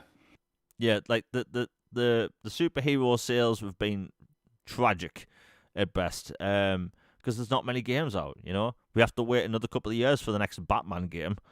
But you put Awesome. Yeah, you put Spider-Man on Xbox. That's like, if you want to play a Spider-Man game on an Xbox right now, you literally have to go out and buy the physical version of the Amazing Spider-Man 2, which got delisted years ago. And that game is apparently terrible. The second one, anyway. But like, there's so much money that they would make off that, and you're gonna have people say they don't need to do this, and that's the biggest problem. They don't need to do this, but companies don't exist to put out games because they need to. They put out games because they want to. That's how they make money, right? It's called a for-profit organization. Sony is one, Microsoft's one, and it'll work out for them. And I 100% Yeah, believe... these aren't feed the children or goodwill. Like, Yeah. at the end of the day, they need to make money and do some stuff. Yeah, it reminds us of how on Reset Era, and I don't like to talk about Reset Era because they are a cesspit of despair when it comes to gaming. But like, people on there were genuinely mad that apparently the reason we're getting a new Witcher expansion is because of a CEO quarterly bonus. Right? I don't care why we're getting it. Yeah. We're getting it. Yeah, I don't care why they're bringing out a new expansion. I just want to play a new expansion, right? So if the CEO of CD Projekt Red wants to, you know, sip on pina coladas on a beach somewhere while I play a Witcher expansion, yeah, okay, I'm fine with that. Like, go ahead. Oh, threaten me with more Witcher content, why don't you? Like, what kind of a statement's that? So I thought that was the dumbest thing. These companies want to make money, but hey, it's just more games for people. I know people like to live in this little bubble where they think like this isn't going to happen, and it, like, look, these games cost more and more to make than ever. How do you make easy money? Port your games. It's that simple. Look at Forza Horizon 5. That was made during the pandemic, by the way. I'm surprised they even got that game out when they did, but it had over 40 million players on Xbox and PC, and when they put it on PlayStation, it sold like 5 million or something instantly. So, like, they clearly like the money. Or what would I give for a new Mass Effect 3 expansion? You have no idea. like, uh, I'll crack out the assassin gloves and the piano wire. I joke, kind of. My God, Rubber ducks, anyone? yeah. If BioWare is listening, if you want to give me more, Mass Effect 3 content, the money's waiting there. Just do it. Like, that's all I want. But yeah, look, it's going to happen at some point in the next couple of months, I'd say. And look, there's been rumors in the past. Excuse me. There's been rumors in the past couple of months that there's a 2.5D God of War game in development. That wouldn't surprise me if that's on everything. I think that would be. I think that's a cool idea for a game. Logan, have you got anything else to say on the multi-platform stuff before we change topic? Just that I think, if people still somehow haven't grasped the reality that we just live in a multi-plat world at this point and everything's going everywhere except Nintendo, then I don't know what to tell you. Sony will eventually bring more. It's a matter of when, not if at this point. Now, like, what all titles, like, how far into their backlog they go, who knows? Like, people like you're in my age, we would be down for Jack and Daxter collection or, a Resistance trilogy or Killzone, stuff like that, like, or Infamous. Like, I would be day one for those, or the old SOCOM games. But, not everybody now would be. So I'm curious to see how far they'd go back, but they definitely have a portfolio that people would buy if it was elsewhere. And they know that, and they like money. At the end of the day, all these companies are Mr. Krabs. They want money.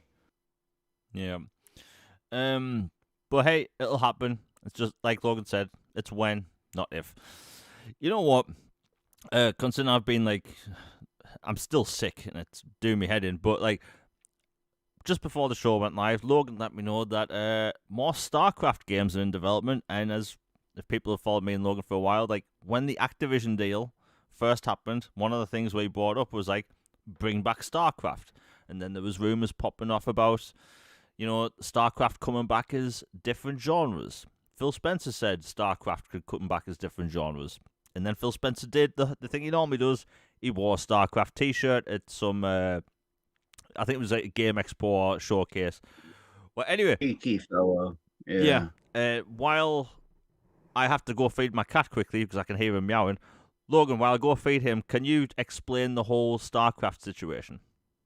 Yeah, sure. All right, 2 seconds. Okay, so basically, Jason Schreier, like, gosh, time's kind of a blur, but I think a couple years ago, first teased that a StarCraft shooter was in development by Blizzard after the acquisition. That the team that was originally working on the Odyssey project or whatever that survival crafty kind of game was had moved over to greenlight and work on a StarCraft shooter to bring back the franchise. So they've been working on that. And then along the same lines, with Microsoft's blessing and their kind of push, Blizzard has expanded operations for StarCraft to where they've reached out to outside places to try to bring more StarCraft into the world. And Nexon apparently was in a competition with some other Korean studios to build a new StarCraft game. For those who are unfamiliar, like StarCraft is like almost a religion in South Korea. It is like crazy impactful and popular over there. Like they would sell out stadiums for esports. So it makes sense that they'd go there to develop a new game. And apparently the game they're working on may also be a shooter as well. It's a little dicey on that, the information. All we know for sure is that they are doing a StarCraft game as well. But the one by Blizzard themselves is a shooter for sure. And recent job listings and document stuff that's come out has shown that They are looking for people with vehicular development skills and mechanics and stuff like that, which would imply like a scorpion type tank or like a centaur tank from like Halo and Gears respectively.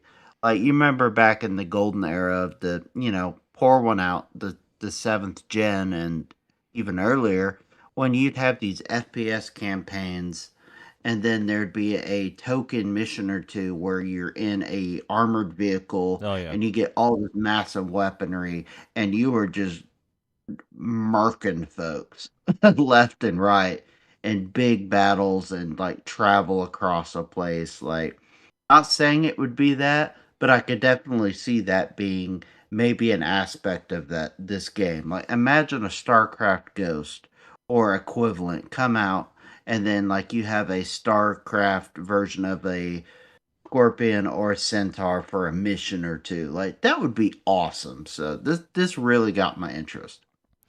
Yeah, when the whole Activision thing was announced, you had like I want to say like 90% of the internet yelling, Call of Duty, Call of Duty. And like I know we were like two of the few people going, how about that backwards compatibility stuff though?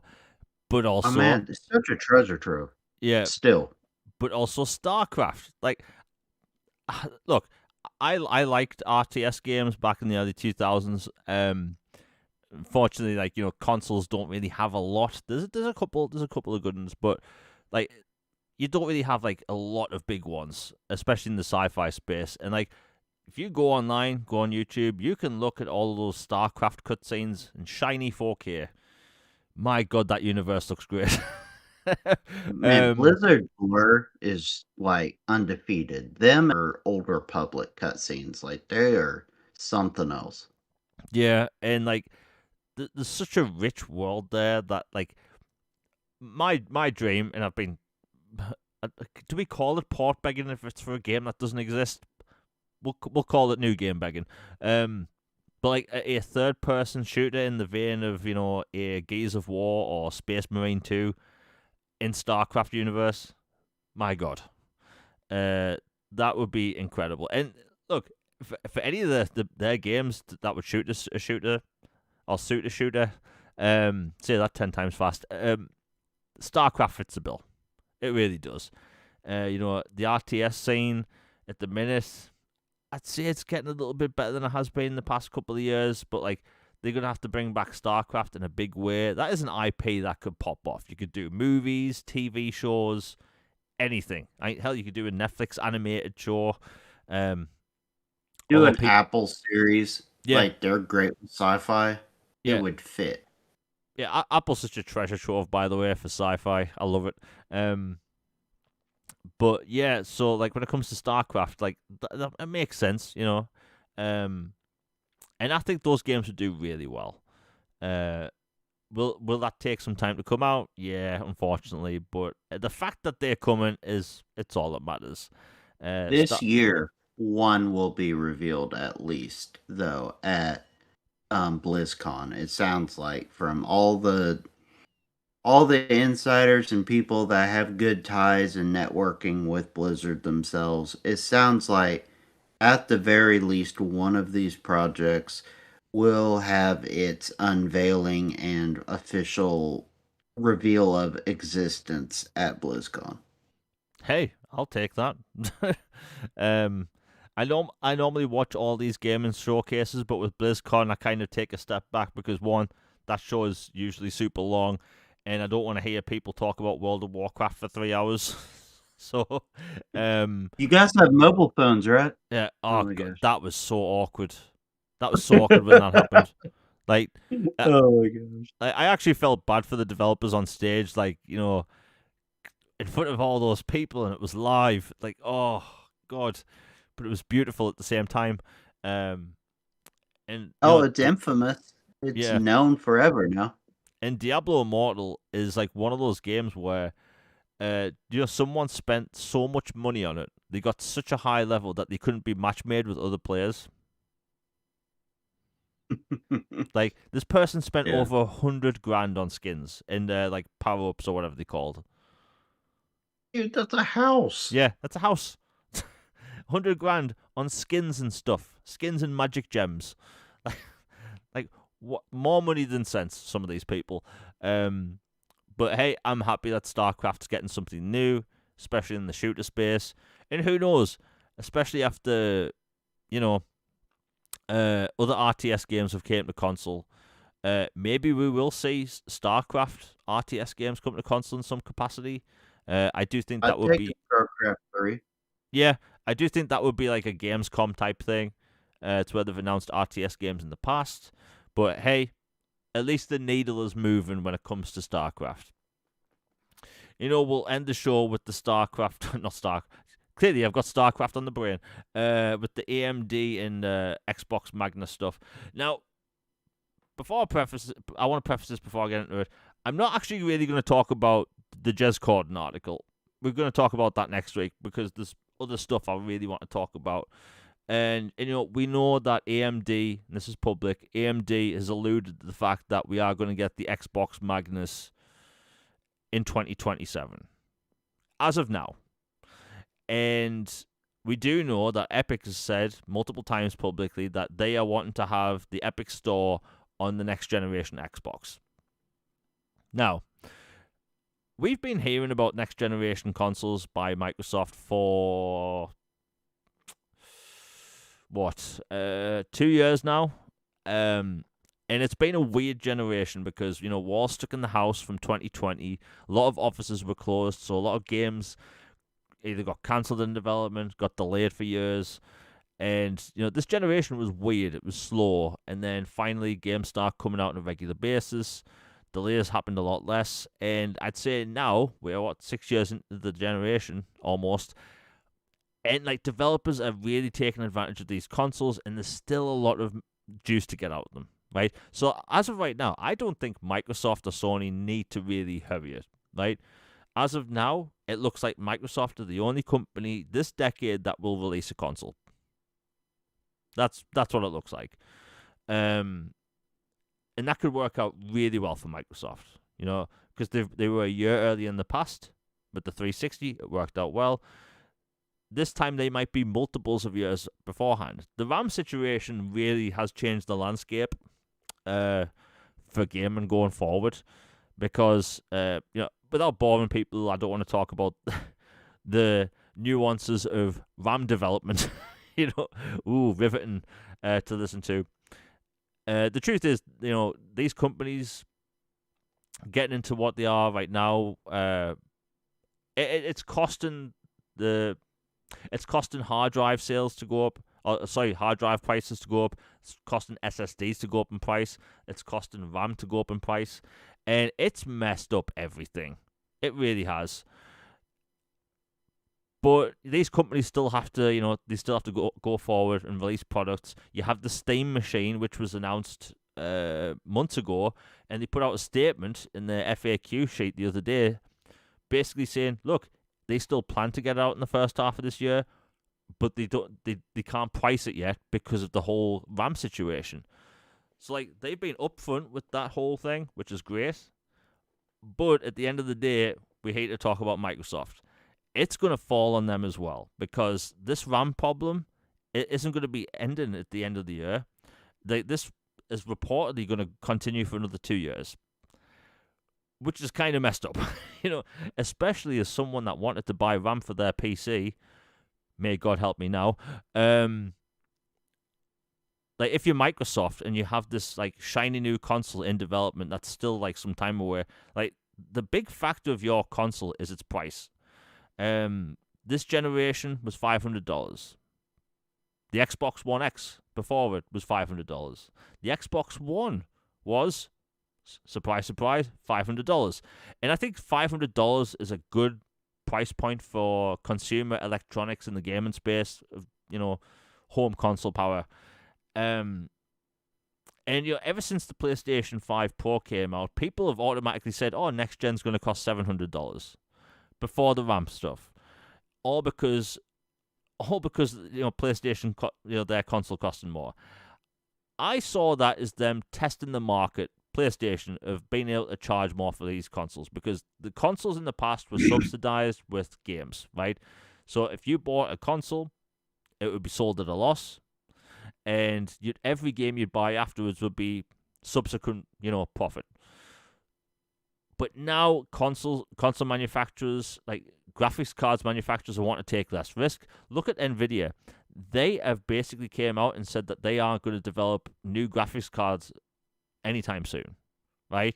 Because all this money is going into stupid server centers so people can make videos about cats riding on Rumbas, you know, like, which was a video I saw yesterday, and it was funny, but like, that is a bubble, I think, and we've talked about this before. That is a bubble I think is going to burst at some point, and these companies are going to realize that there's no money to be had in the way they think it's going to happen. And in the meantime, it's costing all these console manufacturers to raise the price of stuff. You have Microsoft probably looking at right now, like, what do they charge for their console? Because, like, Logan, we've talked about this a million times. You can't realistically launch a next generation console at $1,000. Not without some heavy marketing spin and like making it sound like it's like a Lamborghini console, basically. Like for that kind of price tag, you would have to like sell this as like the elite of the elite, the primo luxury experience with all this stuff. And even then, you really wouldn't sell that many, probably. You would they have to find some way to give because 1,000 base price for a traditional console is just not going to cut it in the normal market. The hardcore gaming market, yeah, I bought an Asus Xbox Ally X for that basically, and I love it and it's great. A console version of that, I'm already in. Like that sounds perfect for me. But, I am not casual. So for a casual general audience who cares about Fortnite, Call of Duty, FIFA, 2K, and a few other games per year, like they would like fall out of their chair at that. Yep. And look, you have to realize a lot of people, and this is a thing, a lot of people will buy a console just to play free-to-play games. I know. So $500 investment one time, Yeah. and then there you go. Like, by the way, what a concept. If you go back 15 years and tell me that, I'd be like, you're crazy. like, what do you mean there's these free games and people buy consoles to play them? Like, oh, there's people I that thought play. those were demos. It's like, no, it's like the whole game. Yeah. And like, people will buy an Xbox or PlayStation. Like, look, people, this is one of the reasons why I think the whole arguing about exclusivity is now stupid. Like, a lot of people argue back and forth online about exclusivity, and then you look at what they play, and they play Fortnite. Like, That what? ain't exclusive to anybody, Yeah, it's buddy. like, why are you arguing about this? Like, it's just such a silly thing to argue about in general. But like, come on, most people. Truth is, most people that buy a PlayStation is to play Fortnite. Most people buy an Xbox to play Fortnite. Like, that's all it is, and that will never change. But like, next generation, the consoles can't cost that much. They just can't. Look at how much people were scalping them for online when this generation started. It was hard to get a console, and if you did have to get Like one, like 700 yeah, at launch or 700. something like that. Like, Yeah. I saw an Xbox and a PlayStation listed for £3,000 at launch. Like, come on. It's shameful scalping. My Yeah, goodness. and hopefully, thankfully there's still some time. Microsoft has something in place to stop this from happening. Maybe you have to have a certain gamer tag threshold or something to order them. One per person, that type of thing. But like, the £1,000 console can't be a thing. And some people don't like it when I say this. I think they could take their time putting the console out. The components will go down in price. The RAM situation will be sorted in time, and they may still get their console out before PlayStation. I don't think it's the be all and end all if they get the console out first. I just think, in general, them going first, it's going to do them some good. It's just the price. The price is going to be a big factor. and we'll talk about that more when we get closer to the time. And there's always this talk, by the way, of how Microsoft should announce the console this year.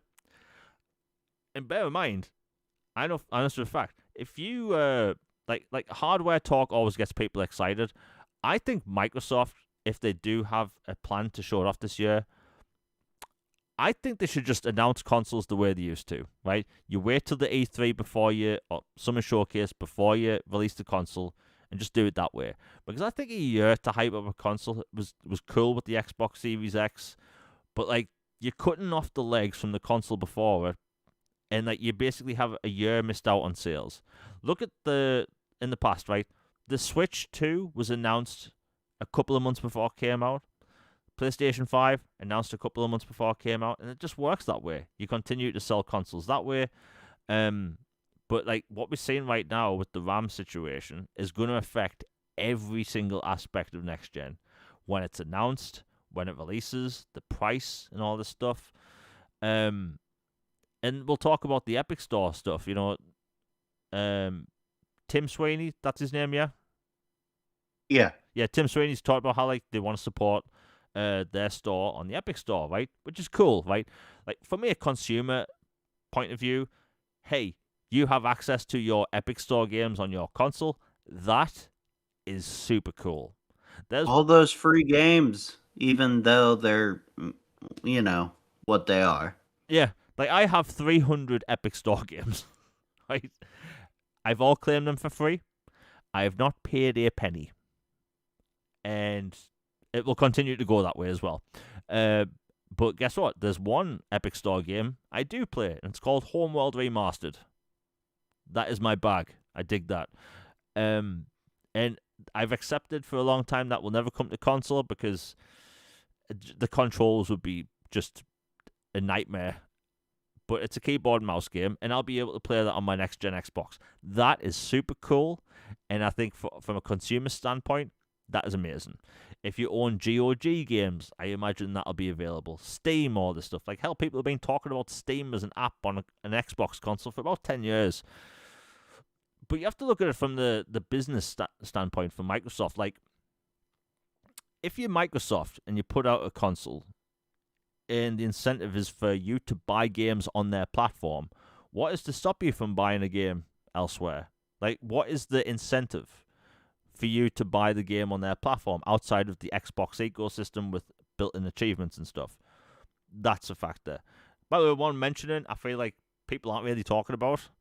People are talking about. By the way, isn't it a bit weird how the only talking factor of next gen is the fact that one, it exists, and two, more storefronts. People might read me wrong into this, or whatever you want to say. Like, I'm not looking at this as or saying it's a bad thing. I'm saying, like, how do you approach this from Microsoft trying to grow their console business? Because you'll have people out there that say that they don't want to grow their console business. That is just diddly squat, and it doesn't exist. Microsoft clearly wants to grow their console business. That's why businesses exist. My point is that let's look at Final Fantasy, right? Who's to say next time with Final Fantasy VIII Remake, Square Enix just doesn't make an Xbox version, right? You can just buy the PC version on Steam and play it on your Xbox, right? That means you won't have optimization for your Xbox. That means you won't have Xbox achievements, and it won't be an Xbox ecosystem game. And Microsoft doesn't make money off that. So from a business standpoint for Microsoft, I don't see how that works. So they're going to have to maybe it's so you can play your own games, but you can't buy games actively on a store. I don't know. Like, I'm sure Microsoft has like experts looking into this and, like, focus testing it and focus groups and stuff. But like, from a business standpoint, it makes no sense. Does that make sense, Logan? Yeah, because like it would be like eliminating third parties and like letting the hen in or the fox in the hen house. Basically, it would be just like all the Steam's already eaten our lunch money. Let's go ahead and invite them in and have them on our console, and people are buying from Steam instead of us on our own device. Like, on one hand, that sounds insane. But on the other hand, as like from a consumer standpoint, I'm like, heck yeah. You mean I can play my Dino Crisis games from GOG or my, Steam titles or my Epic free games or whatever digital marketplace and play it on my next Xbox while still buying the normal games on Xbox too. It's awesome from the consumer, 100%. All support it, love it, wonderful, chef's kiss. But from a business standpoint, I do find it hard to understand unless there is some kickback somewhere or some like entrance fee kind of thing where like people jump into the platform itself and pay for the console up front, and then they're here anyway. They go, you know what, we like the ecosystem, we'll invest in some other areas. Like, you would have to see some numbers or something that makes it make more sense in those regards, because business wise it's hard to on the surface justify as rational. But from a pro consumer standpoint, it's a godsend. Like, dude, this is amazing. Yeah, like let's say my GOG games, right? That but the really old ones that aren't on Xbox, like like you said, Hmm. Dino Crisis, the original Resident Evil 2, right? Those aren't on Xbox, right? So if you could just like log in and access your owned games, there is no problem there.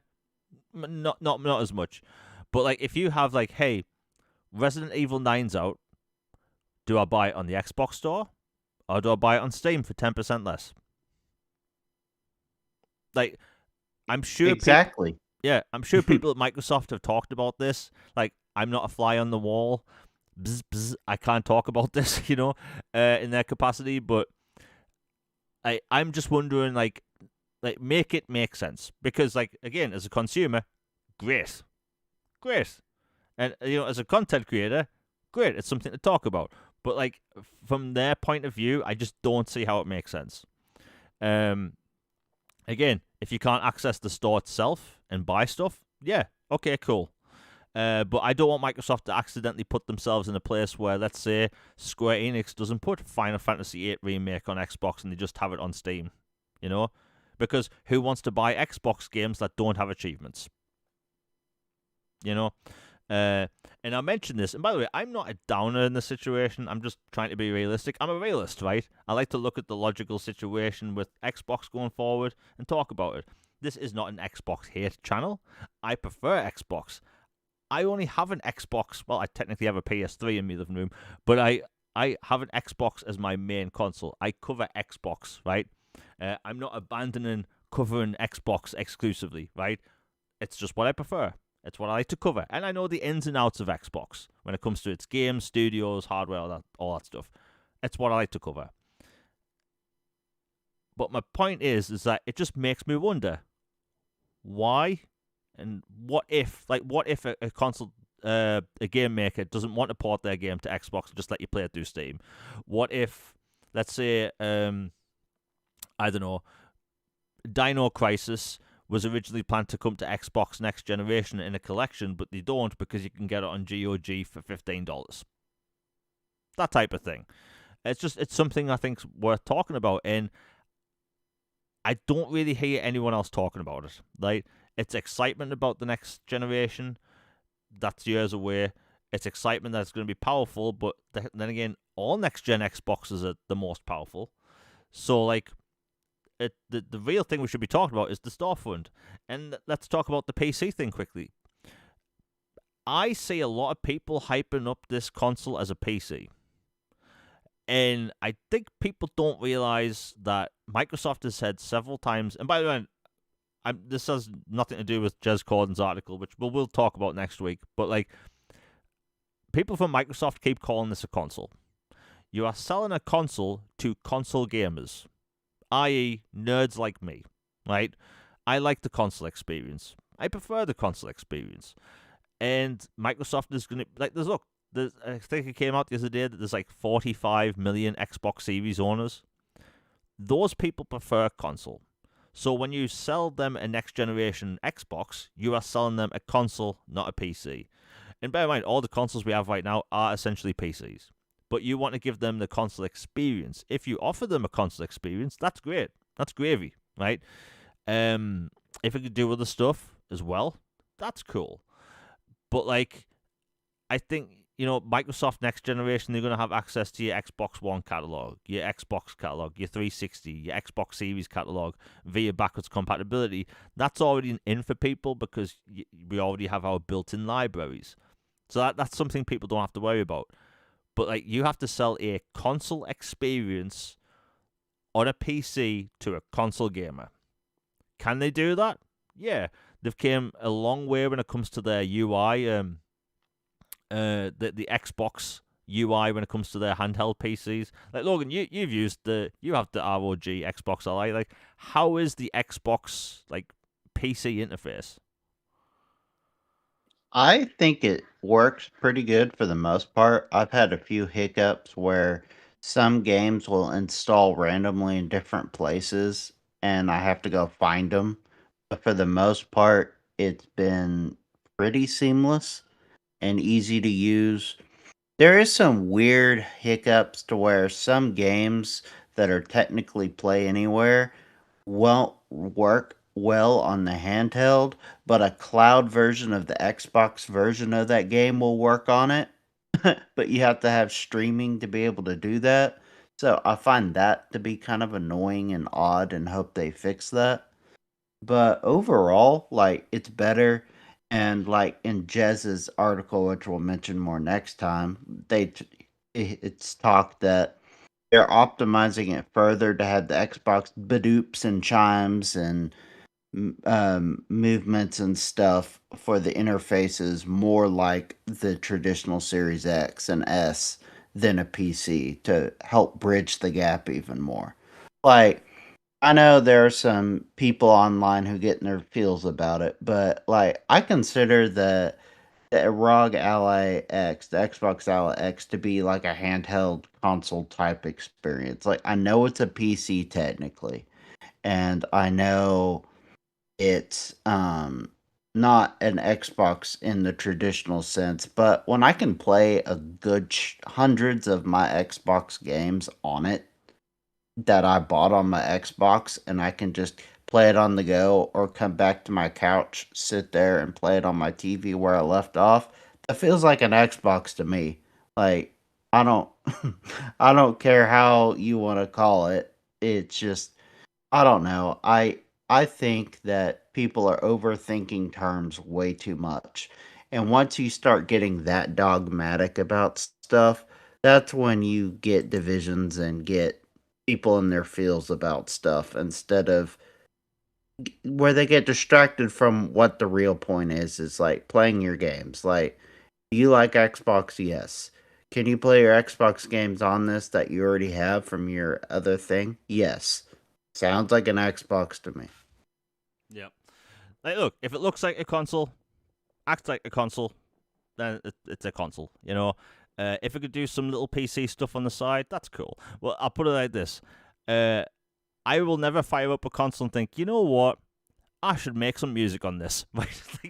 I'm never gonna do that. Oh, let's open up a spreadsheet on my Xbox. Like, I'm literally Oh, using my PC. Excel.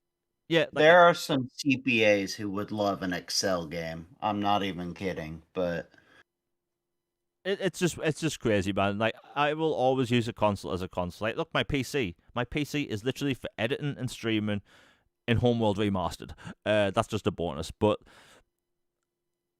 like, I see all this hype about it being a PC, and it's like, I don't know if people really understand what they're asking for.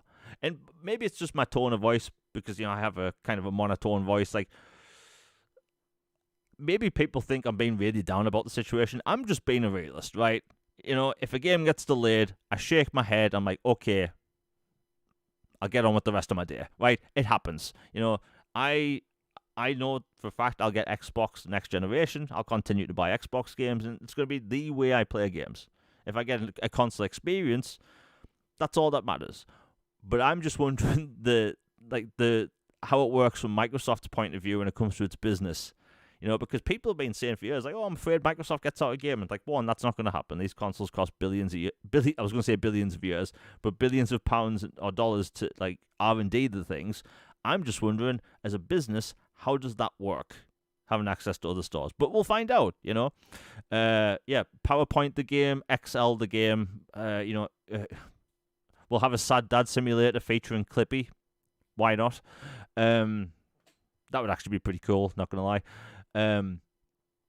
But, man, I just think, you know, we've been talking about next gen for 2 years, and that's a big problem for a lot of people because, again, this generation started November 2020. We shouldn't be talking about a next generation console years in advance, you know.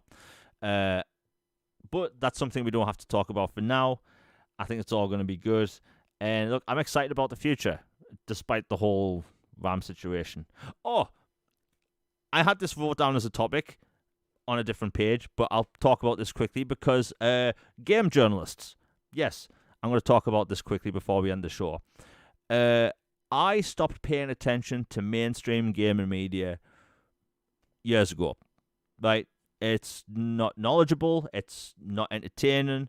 And like, look, every month I put out a list of games coming to Xbox. This doesn't really have anything to do with the topic, but just bear with me. I put out a list of games coming to Xbox, right? And my lists are more up to date than IGN's, right? IGN has posted on Twitter before saying, hey, this game is coming out to PlayStation, it's coming out to Switch, and they just happen to not list Xbox. And they've told me multiple times this is an oversight, right? They just it happens to be an oversight every time they do with this Xbox. They've done it multiple times now, and they blame it as a slight oversight. Not on my watch. That's not an oversight.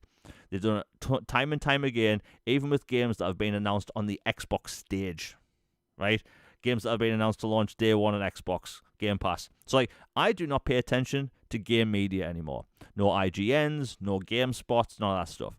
The only two places I actually like is Game Informer, because I really like their game articles and like their previews they do for video games. They have one for Judas coming up. Cool game cover, by the way. And I do really like Windows Central. Shocker. Xbox-centric and Microsoft-centric website, right? So outside of that, I don't pay attention to gaming media. Over the past couple of months on social media, I've seen certain people come out of the woodwork, and no matter when there's anything Xbox related, they'll come out and say things like, Microsoft should maybe dip out of the console business. Yet I never saw this same energy for the Wii U, which sold 13 million units in its lifetime. And it's so blatantly obvious what they're doing now. They've been doing it for months.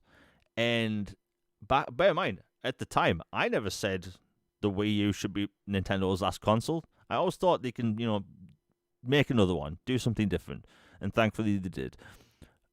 But like, they had 13 million consoles, and it was not the death knell of Nintendo.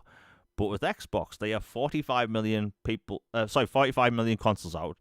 And we have to say it's the end? I'm sorry. That has never made any sense to me.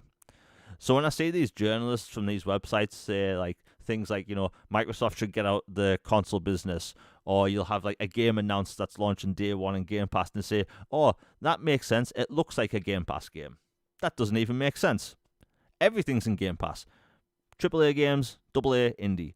So, like, I kind of dipped out of paying attention to mainstream gaming media years ago. I tried to cover it better than they can.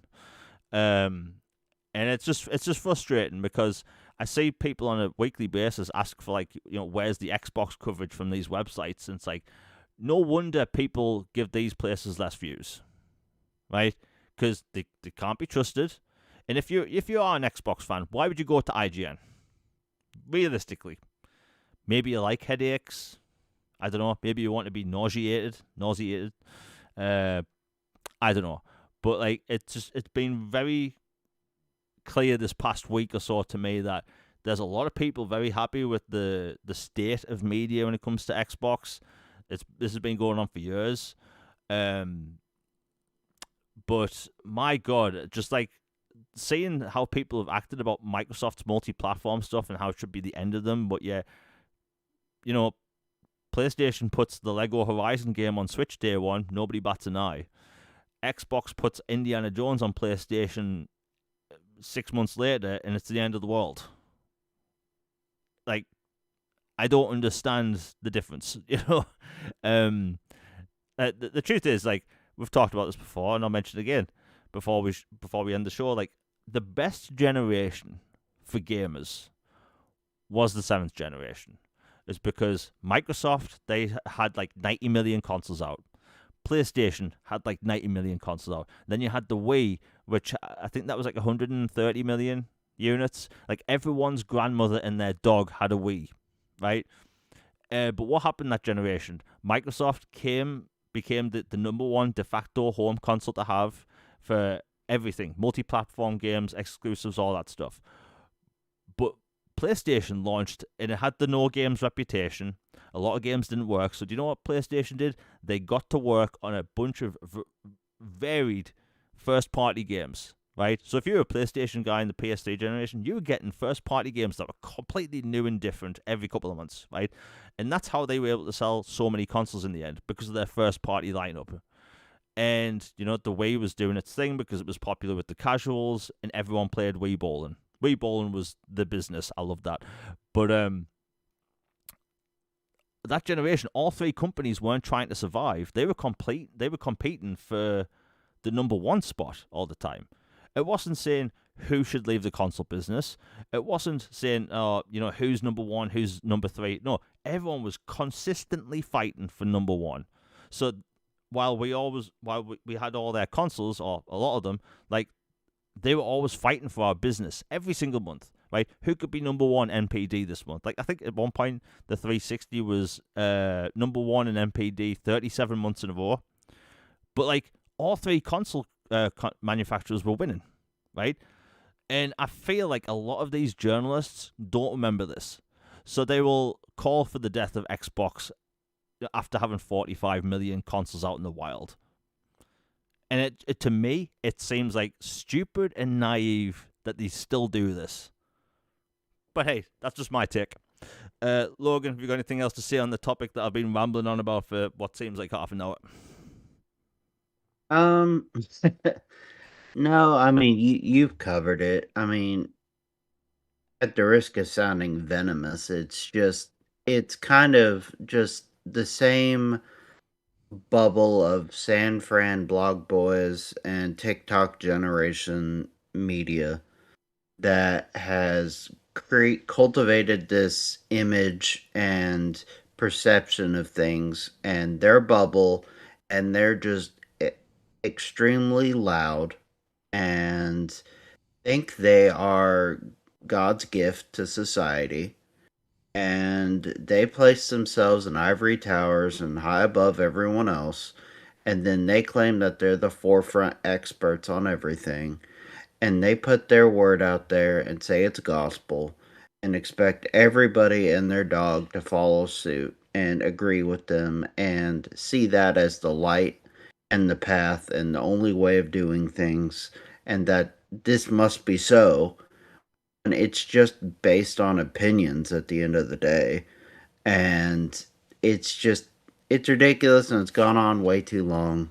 And, you know, to me, like, there are still some really good journalists out there, like 100%. Like, frankly, this is a societal issue, like, not to get too in deep, but, like, basically, like, in journalism across the spectrum, sports, movies, games, pop culture, everything, there has just become such a divide between, fanciful versions of things and factual versions, and then polarized versions and all this, instead of just like, this happened, we have somebody on the scene to talk about it, or, this player was traded for this, or we had developed this game and with feedback we're doing this. Like, instead of that, it's become this whole cluster, and it's just really disappointing.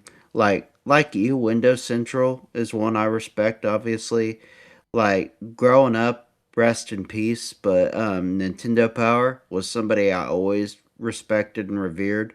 I loved them. And, Game Informer, thankfully they've been resurrected. I still follow them and respect them. They always do great stuff, great work.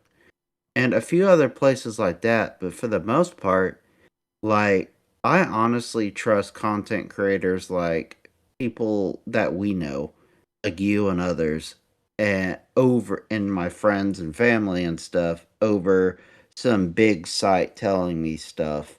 Because in reality, to be blunt, it's kind of awkward and amusing and weird how some of these big places put people in charge of a certain division or product and ecosystem that frankly seem like they couldn't even stand it to begin with. I'm like, what are we doing here?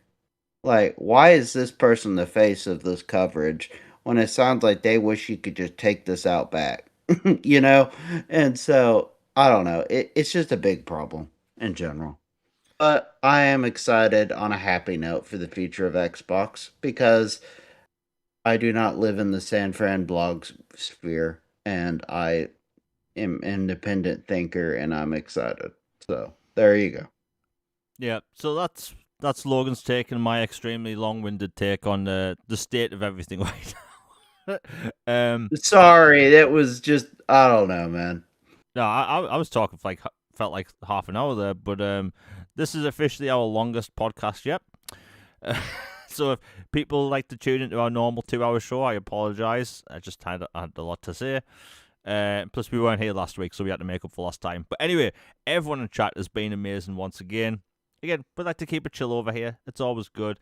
Now, speaking of Xbox coverage, the link to my last video, 20 biggest games coming to Xbox in 2026. Turns out I had a bunch of spelling mistakes in the tags. So this game I took time off to make, not doing too well. So if people haven't seen it, it's in the comments. Sorry, it's in the description down below. Took me about 3 months to put together. It's the most up-to-date list out there.